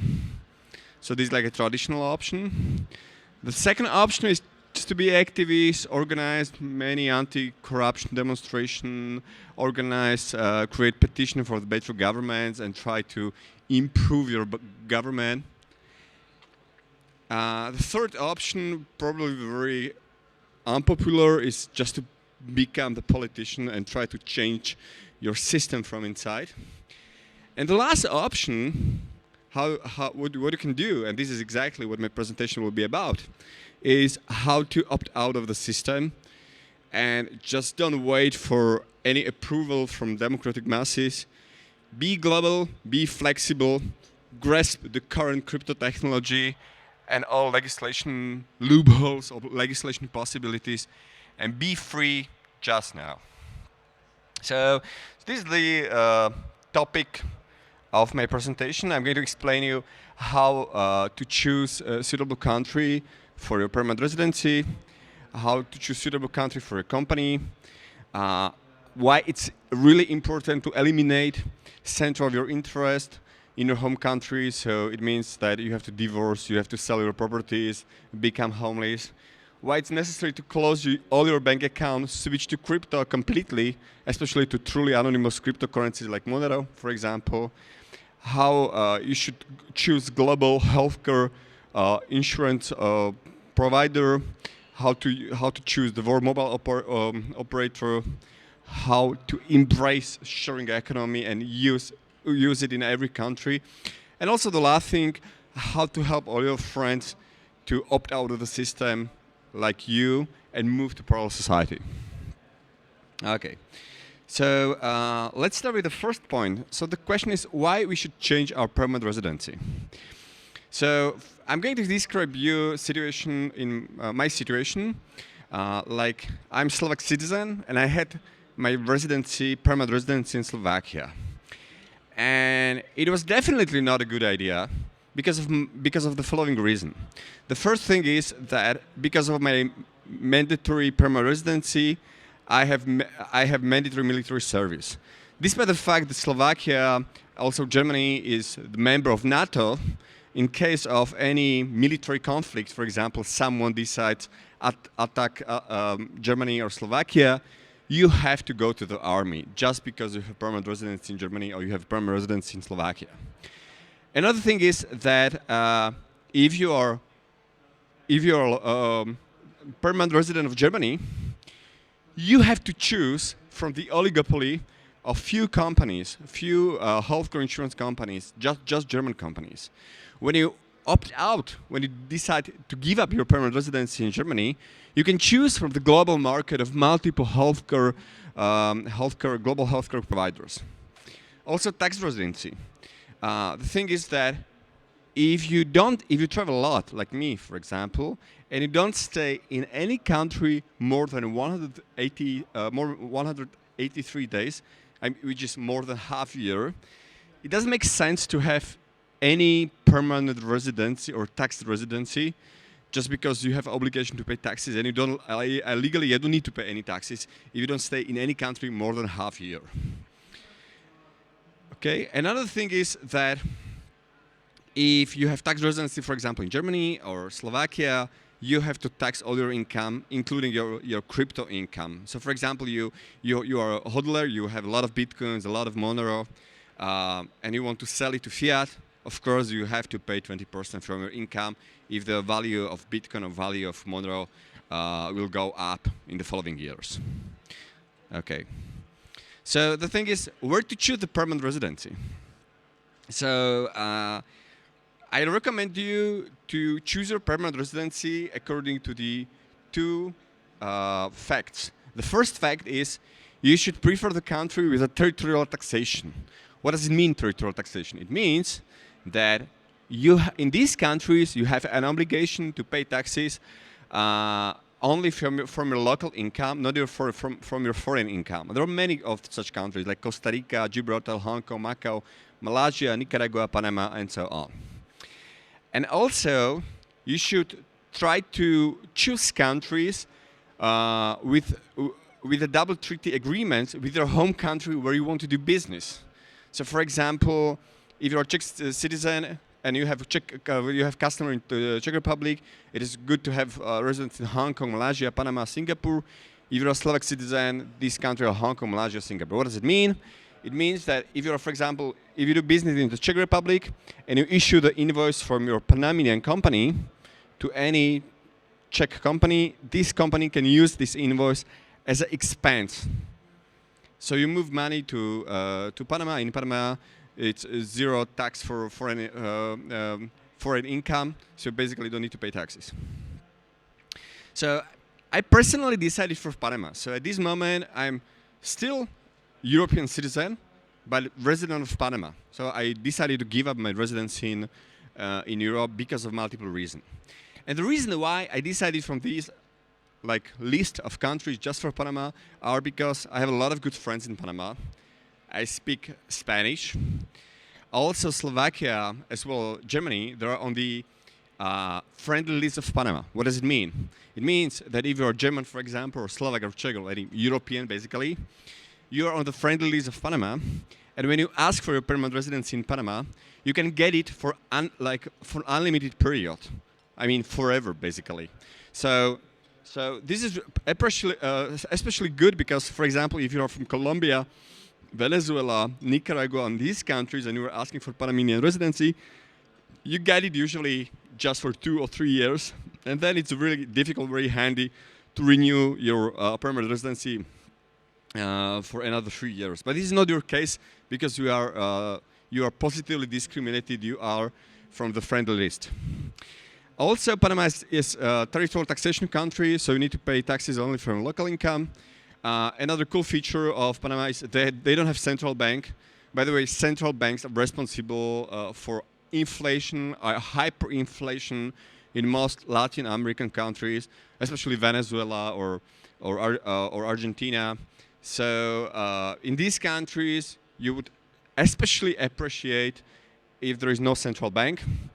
The Panama is a really developed country, not as Germany, but one of the most developed country in the South America, where there is great weather, and also they have special visas for retirement for retired people, and so it's definitely a great country for digital nomads. Strongly recommend it. And I'm going to explain to you also more why it's like better country than Estonia, for example. Okay, so this is my Panamanian ID, cedula. It's called Carne de Residente de Panama. So I get it for 10 years up to 2029. You can see my blood type, which is B-, and also that I am donor of like human organs in case of I died, for example. And also I have my Panamanian driving license. So the cool thing about Panamanian driving license is that if you have German driving license and you want to ask for English driving or Spanish driving license, you have to give up. You have to return your German driving license. But not in Panama. So now I have 2 driving licenses. And this is super cool because more driving licenses you have, it's better for you because you can still you can choose which driving license you want to use in the given country. So for example, from the next year, we have a new law according to which Slovak police, like traffic police, will be connected with the Slovak tax office. So for example, if I have any unpaid taxes, for example, we have a special dog tax, for example, like for pet, the traffic police in Slovakia can confiscate me my Slovak driving license. But if I use like a non-European legal document, which is my Panamanian driving license, they cannot confiscate me this document. And it's super cool because so that's the reason why I use my Panamanian driving license in Europe, and I use my Slovak European driving license in South America. Okay. So some other benefits of having non-permanent residence in the European Union. The thing is that you basically make some kind of legislation firewall.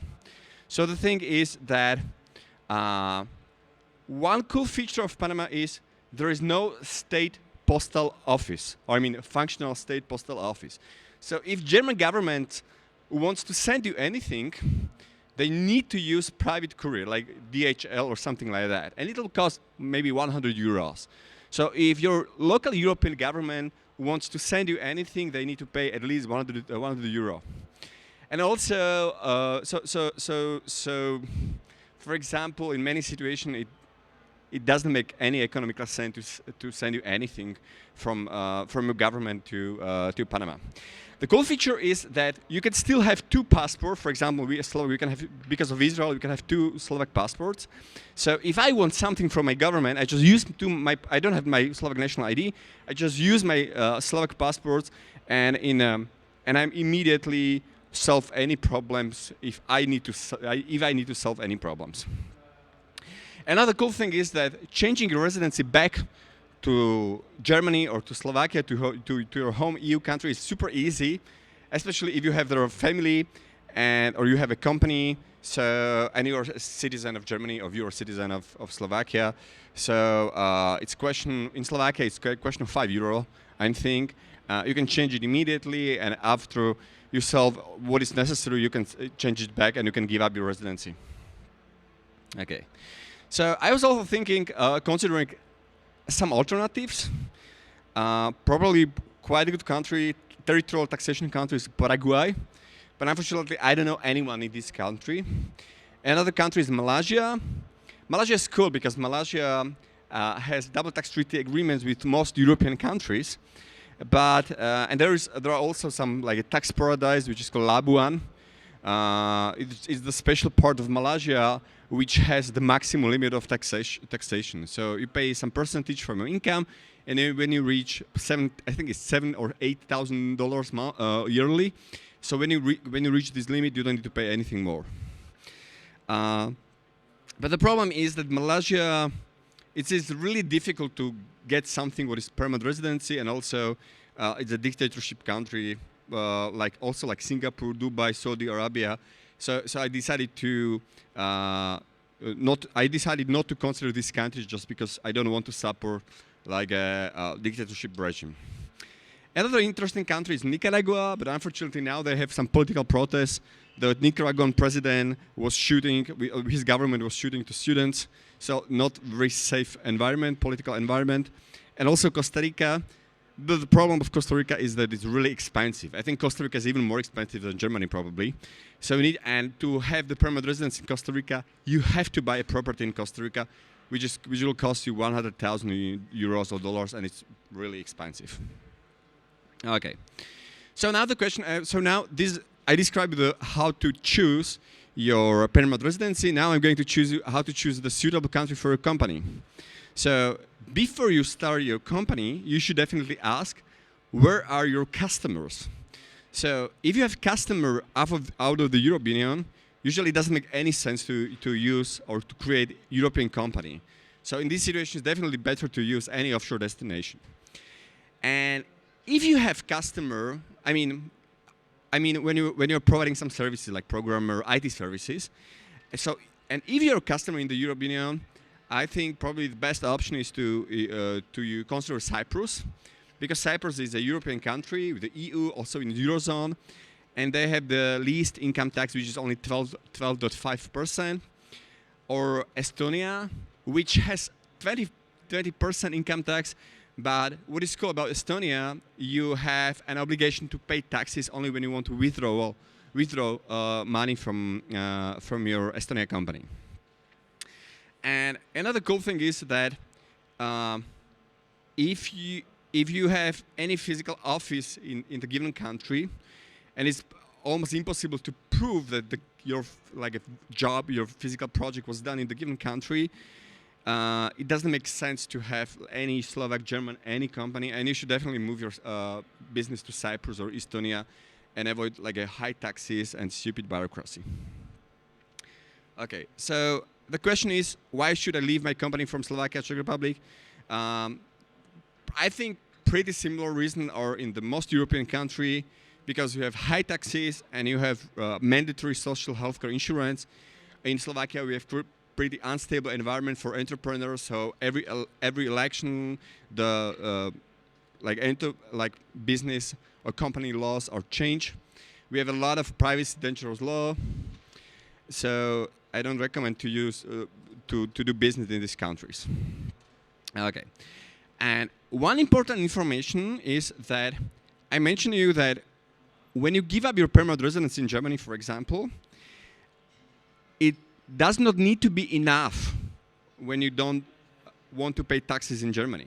Because despite this fact, if you spend more than half year in Germany, you still have an obligation to pay taxes in Germany.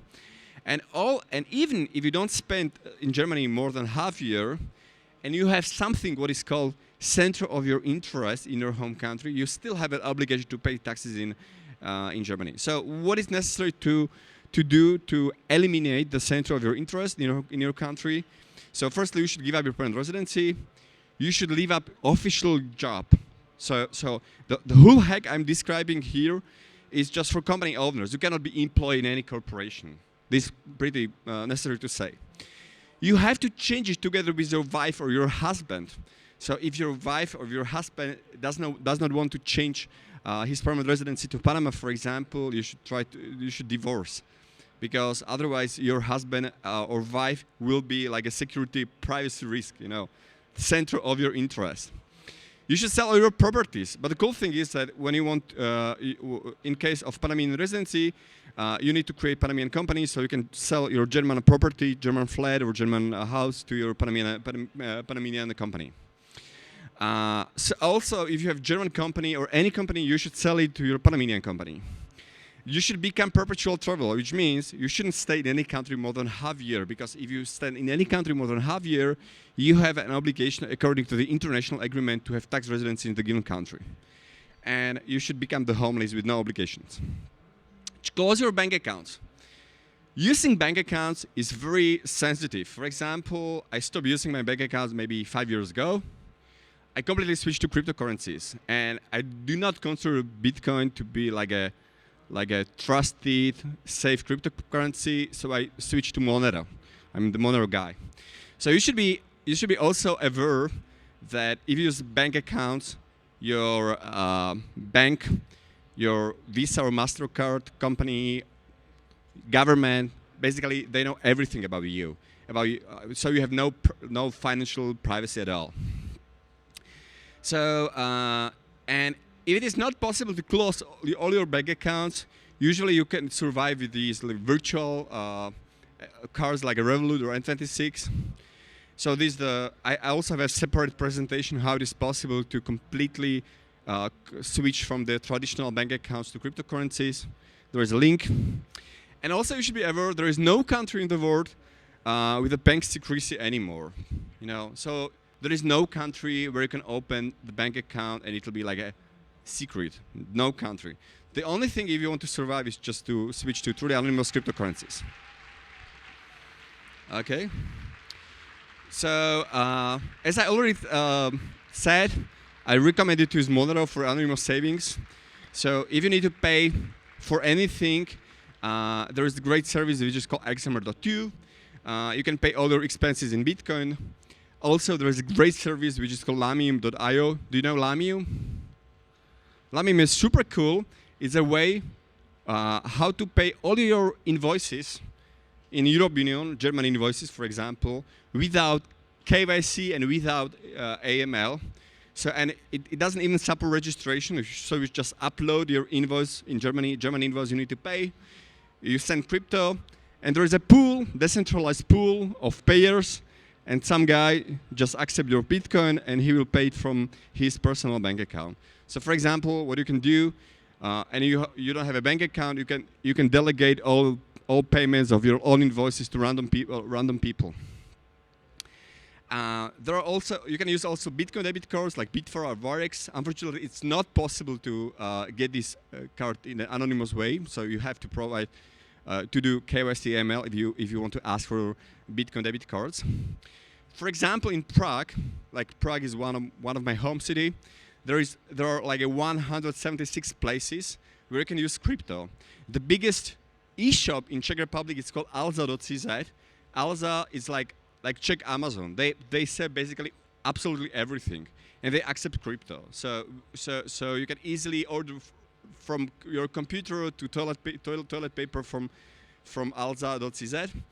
And also the biggest food delivery chain, which is called Dame Jídlo in Prague, they also accept crypto. So when you were able to order anything with a crypto, and when you were able to order the food with a crypto, you basically don't need to use any bank account. And still, if you have a company and you don't want to use bank accounts, what you can do, you can register your company, for example, to simplecoin.eu, which is basically SEPA gateway.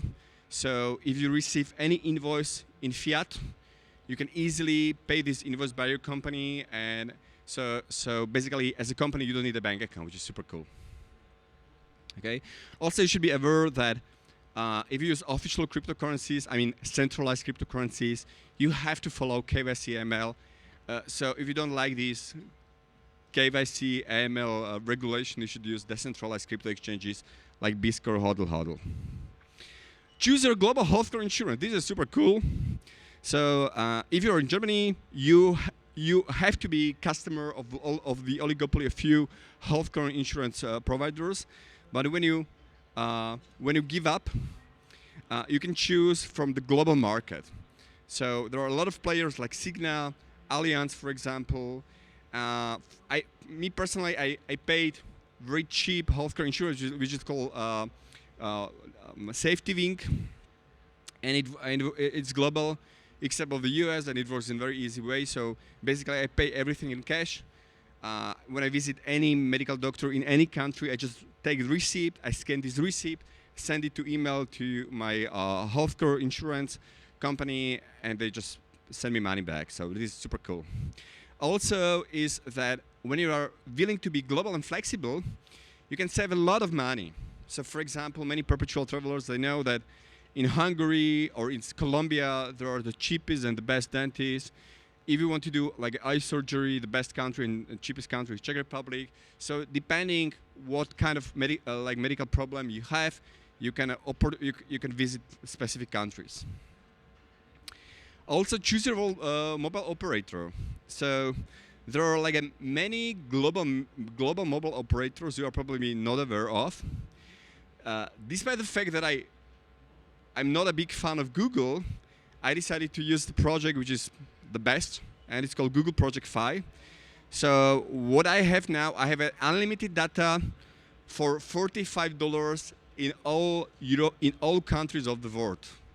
So basically, I travel a lot, and I visit any countries: Asia, Africa, South America, US. I don't need to pay any money for roaming. So I have like unlimited data in all countries, which is super cool. You don't need to trust Google, because what you can do, you can make like VPN connection, use encrypted communication. So basically, Google will not know any sensitive information about your communication. And the cool thing is that Google does not want to know your identity. So if you can activate this Google Fi, just downloading your eSIM. You just need to find a way how to pay the invoice to Google. So basically, they don't care about your ID. They just need your money. Okay. Fine. Also, there is another cool service which is called Hash.com. It's the service. Using this service, you can find you can buy a phone number basically in any country, and you can use this service in a completely anonymous way. You can buy using bitcoins, and you can buy like US or Canadian number. You can use this number for SMS text messaging, for receiving messages, for making calls.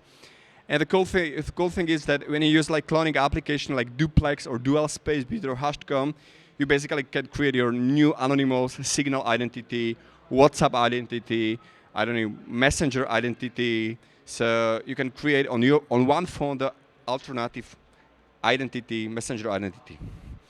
Also, when you travel a lot, you should embrace sharing economy. So there are special global working places. One is called Regus.com or vwork.com. And so basically, you pay some monthly subscription, and you in all biggest city of the world, you can go and visit these cities for office. You have practically everything what you need in your office. There are also global temporary car rental companies. Probably in Germany, you know, Car2Go or Drive Now. We have also similar one, Car4Way in Prague, Upcity in Bratislava. Bike sharing system. Last time I visited Berlin, I registered in 10 different bike sharing systems, which is super cool.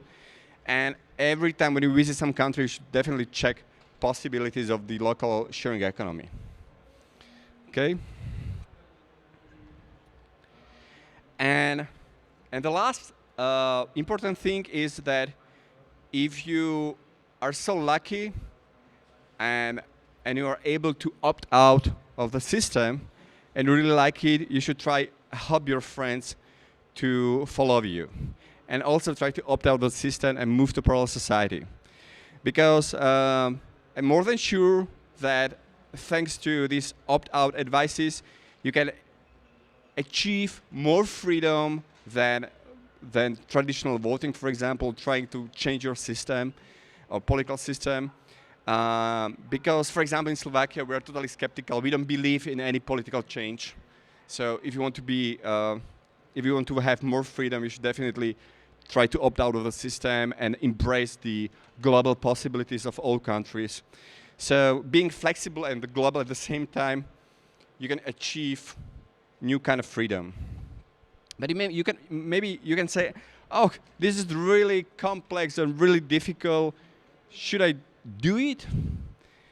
And there is a quote from the Greek poet: the secret to happiness is freedom, and the secret to freedom is your courage. So I definitely recommend you to do that, impress the new digital world with the no borders, and become your new rich.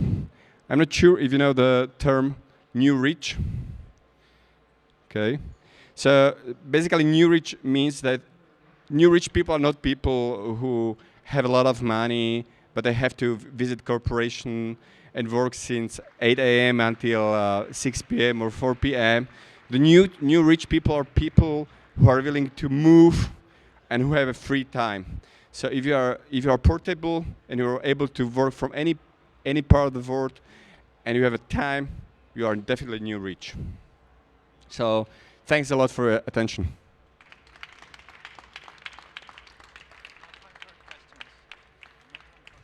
No time.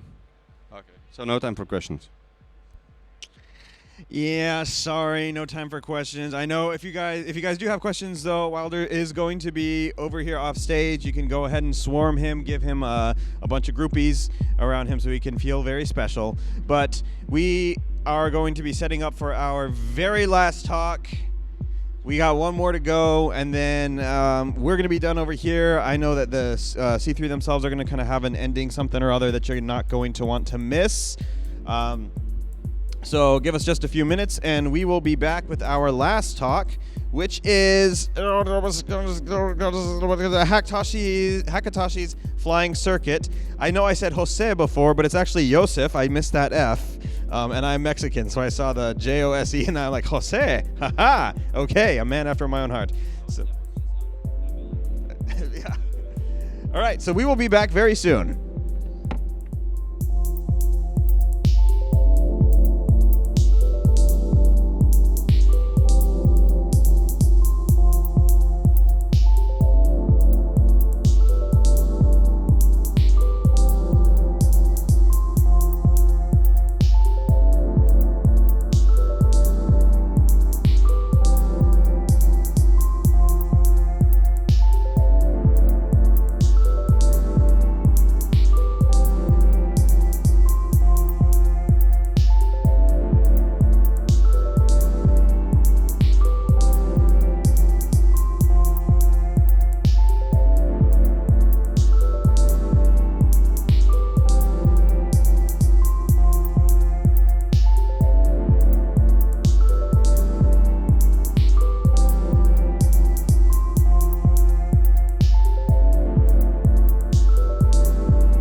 Okay, everybody, it is time for our last talk of the day, of C3, of our lives. It is time for the last talk that this world will ever hear or see again.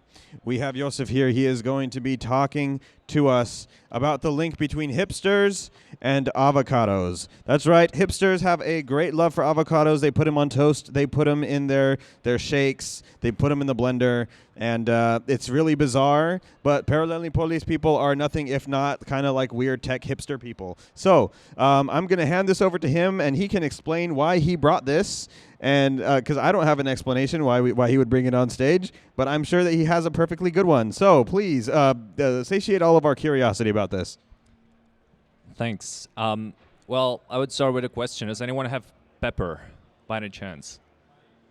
There really isn't like a reason for the avocado. I mean, this is going to be like super lightweight. It's not a tech talk, anything like that. It's just an invitation.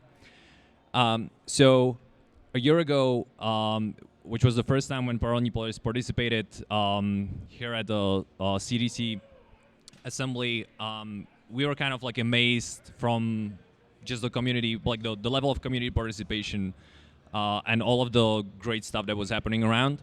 And actually, when we were driving back to Prague with the van, we were thinking, yeah, well, it would be great to actually kind of bring parts of CCC to Prague, and we came up with an idea to like host a hackathon, which is just kind of like a funny little thing. It has nothing to do with building startups or building projects, but should really just focus on playing around with technology and like messing things up. So we came up with the Hackatoshi's Flying Circuit, which like just technically started last year or this year in 2019, but we want to repeat it in 2020, and this is the first time we are actually officially kicking off invitations to the hackathon. So some essentials. What is Hackatoshi's Flying Circuit? Is a true hackathon. It shouldn't be focused on like business models. It shouldn't be focused on like building up a company. Like disrupting industries, nothing like that. It should be just about like having fun and playing around with interesting stuff. When is it happening? End of September. It will likely happen close to a week to the Hackers Congress. You can look it up at hcpp.cz. There are going to be further announcements made. Where is it happening? In Paralelni Polis in Prague. In case you didn't check the part of the assembly, you can still like grab a coffee over there. But you most likely heard like most of the ins and outs about Paralelni Polis already. Why we are doing this? Basically just to have fun and actually have a hackathon about hacking and not like building a company. And it's organized by mostly volunteers around the Hackers Congress and Paralelni Polis. Few numbers. There is one hackathon focused on technology and exploits. This year, or like in 2020, we are aiming to gather around like 100 people. It should last 3 days. And last year we had 3 competing tracks: privacy, decentralization, and urban hacktivism. We don't tell people what to deal with and what to solve. What's important to us is that there are some core values in the projects and in the submissions. We not only like accept kind of newly built tool sets for whatever purpose you want to use, but also like revealing bugs in open source code bases. So the people in the judging committee were mostly, oh, sorry. That was my 420 alarm. So the people in the committee are mostly the people that you can meet here in the assembly.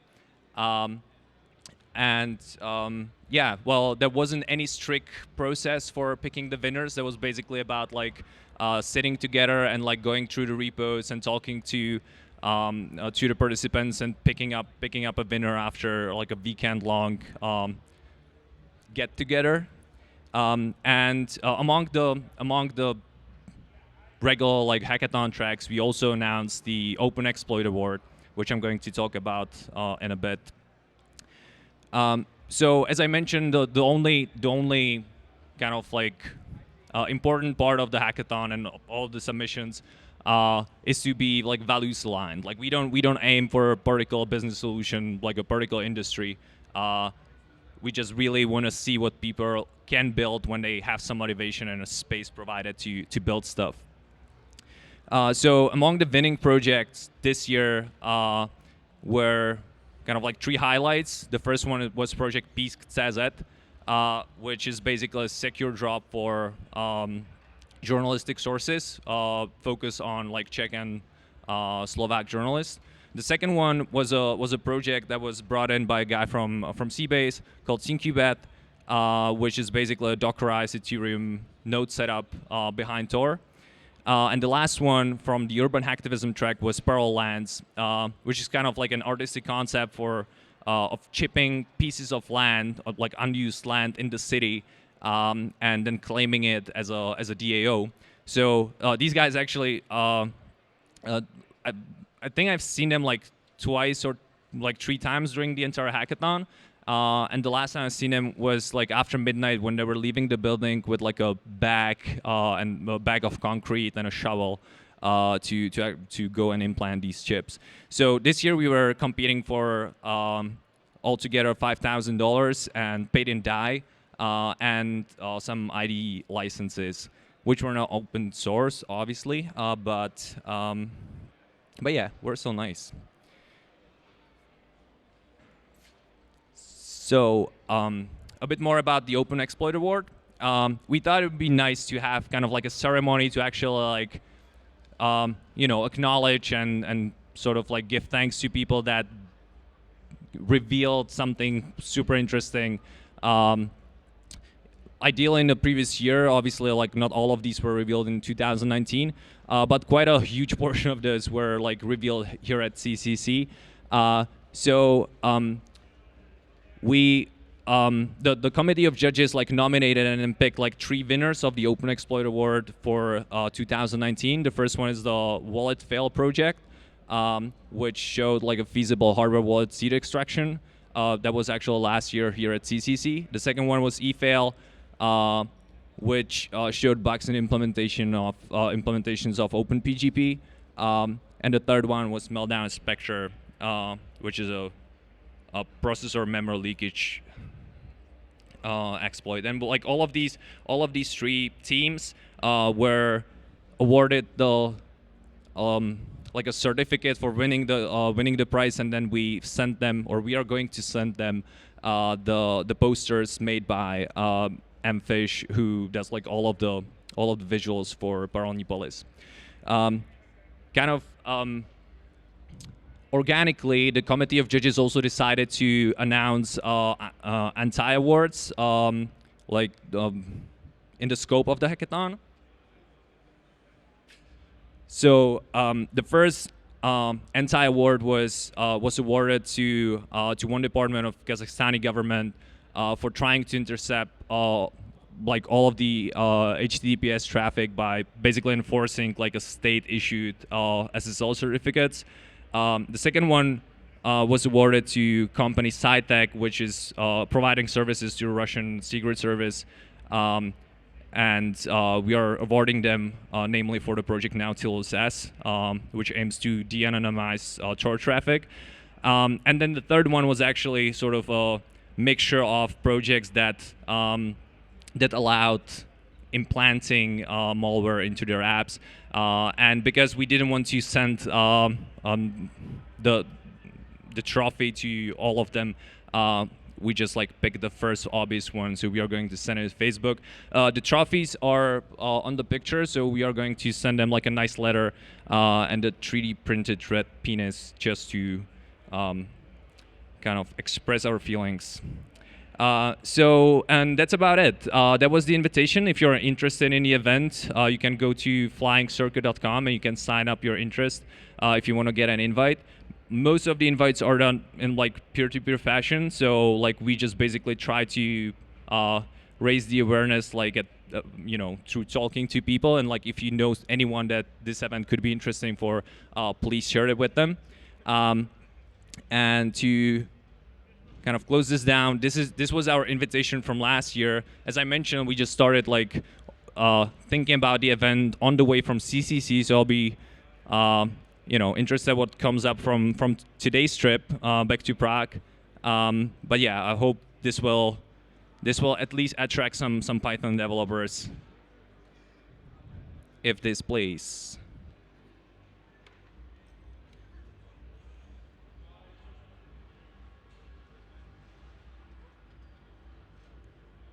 Which I'm not sure it will. Is there anything I should press?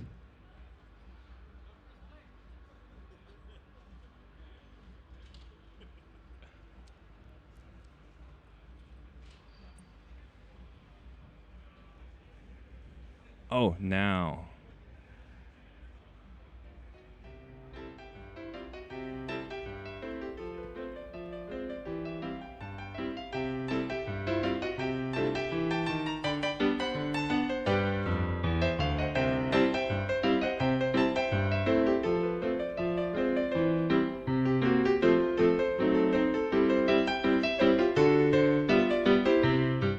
So this was the invite for last year. I hope that's kind of like obvious about the seriousness of all of this. And yeah, I'm hoping to see you next year. And if you're interested, you can ping anyone from Polis, or you can just go to the website and sign up, and you will get an invite eventually. Thanks everyone. Thanks for giving me some space on the stage. I'm not sure like if you want to take it over and just. Yeah, well, I didn't assume there will be any, but like, do you have any questions? Well, there is one. Yeah, cool. It's not really a question. It's just like, I want to say you're amazing, Josef. What you're doing is so cool. Well, thank you for that. I'm not really. Love you too, buddy. Well, that was a nice ending. Well, yeah, and that's it. Thank you so much, and take care. Thank you so much, Josef. Guys, we're done. We're finished. We don't have any more content for you. You guys can go elsewhere. I don't know about you, but I don't want to hear the word decentralized or peer-to-peer again for another month at least. Goodness goodness, that is way too much of all of this stuff. Thank you so much, everybody who came, our audience people who came and made this happen. I'm going to move right into the closing speech. I'm going to move right into the closing time. I've got a list of people that I want to thank here. Some people are here, some people are not, but hey, I want to thank all of these guys. First of all, huge, gigantic thanks to RIAT for everything that they did to make this village happen. These guys are literally machines. They do not sleep. They do not eat. They just work 24/7, and they made this thing possible. Without them, we would not be here. So gigantic, gigantic thank you and round of applause for RIAT and everything that they did. Monero Community. The Monero Community funded this to make it happen through the CCS. Some of them are here, but not as many as I would like. Those of you digitally at home, give yourself a pat on the back if you donated. If you did not, you should feel bad about yourself and question your life choices. But in particular with the RIAT people, I want to thank Nevten, Marcus, Parasev, Matthias, and Timo. And Natty for everything that they did. They've been here just like the whole time, making sure everything went really smoothly. Let's give them a big, gigantic round of applause. Thank you, thank you, thank you, thank you. 1,000 million billion thank yous. We also had a board of the cluster that was here to kind of make the big decisions. We're like the people sitting on the platforms with our arms crossed and looking down upon the masses. That board consists of Deanna McDonald, Binary Fate, myself, Matthias, Nevten, and Drew from Oshawa. So big thank you for them reviewing the talks and making sure that we had the content for you guys. The audio-visual people, my goodness. We have OD, we have Max, and we have AJ. Unfortunately, AJ is not here. He already left. But Odie and Max, you two, these are the guys sitting behind these computers all the time. Let's give them a great big round of applause. They killed it, man. You guys never stop going. To all of our helpers and volunteers that have been here, I'm going to list them off here on my phone. We have Jay Cross, the Charlatan, Josef, Matilde, Thomas, Hash from Merkel, who is doing the Monero Talk interviews, Masha, Irene, Afri, HP Dang, Philip, Polto, Net G, Bea, and Patricio. They were the ones who were here at the info desk answering questions, getting stuff when we need them. Sometimes I send them to go get me some water, and they did it. So let's give them a great big round of applause as well for their help at the village. To all the assemblies that came here with us. So obviously Monero and RIAT have been hosting, but we've been hosting. If it was just us, it would be fairly boring. So we had other people here. We're so grateful that you guys could join us. We had Paralelni, Polis over here, way back there. Namecoin, Jeremy Miranda was here representing Namecoin. Oshwa, Foss Asia was doing a ton of different stuff over there. Persis Axiom, Replicant back there, Implicit CAD, Swiss Crypto Economics more towards the front, and then we got the other psychedelic people back there that were hanging out for this whole time. So great big thanks to all of our assemblies that came and make this cluster possible. We can give them a snap. Can we give them a snap? Not quite a big round of applause, but we can give them kind of a snap. Okay, yeah, great.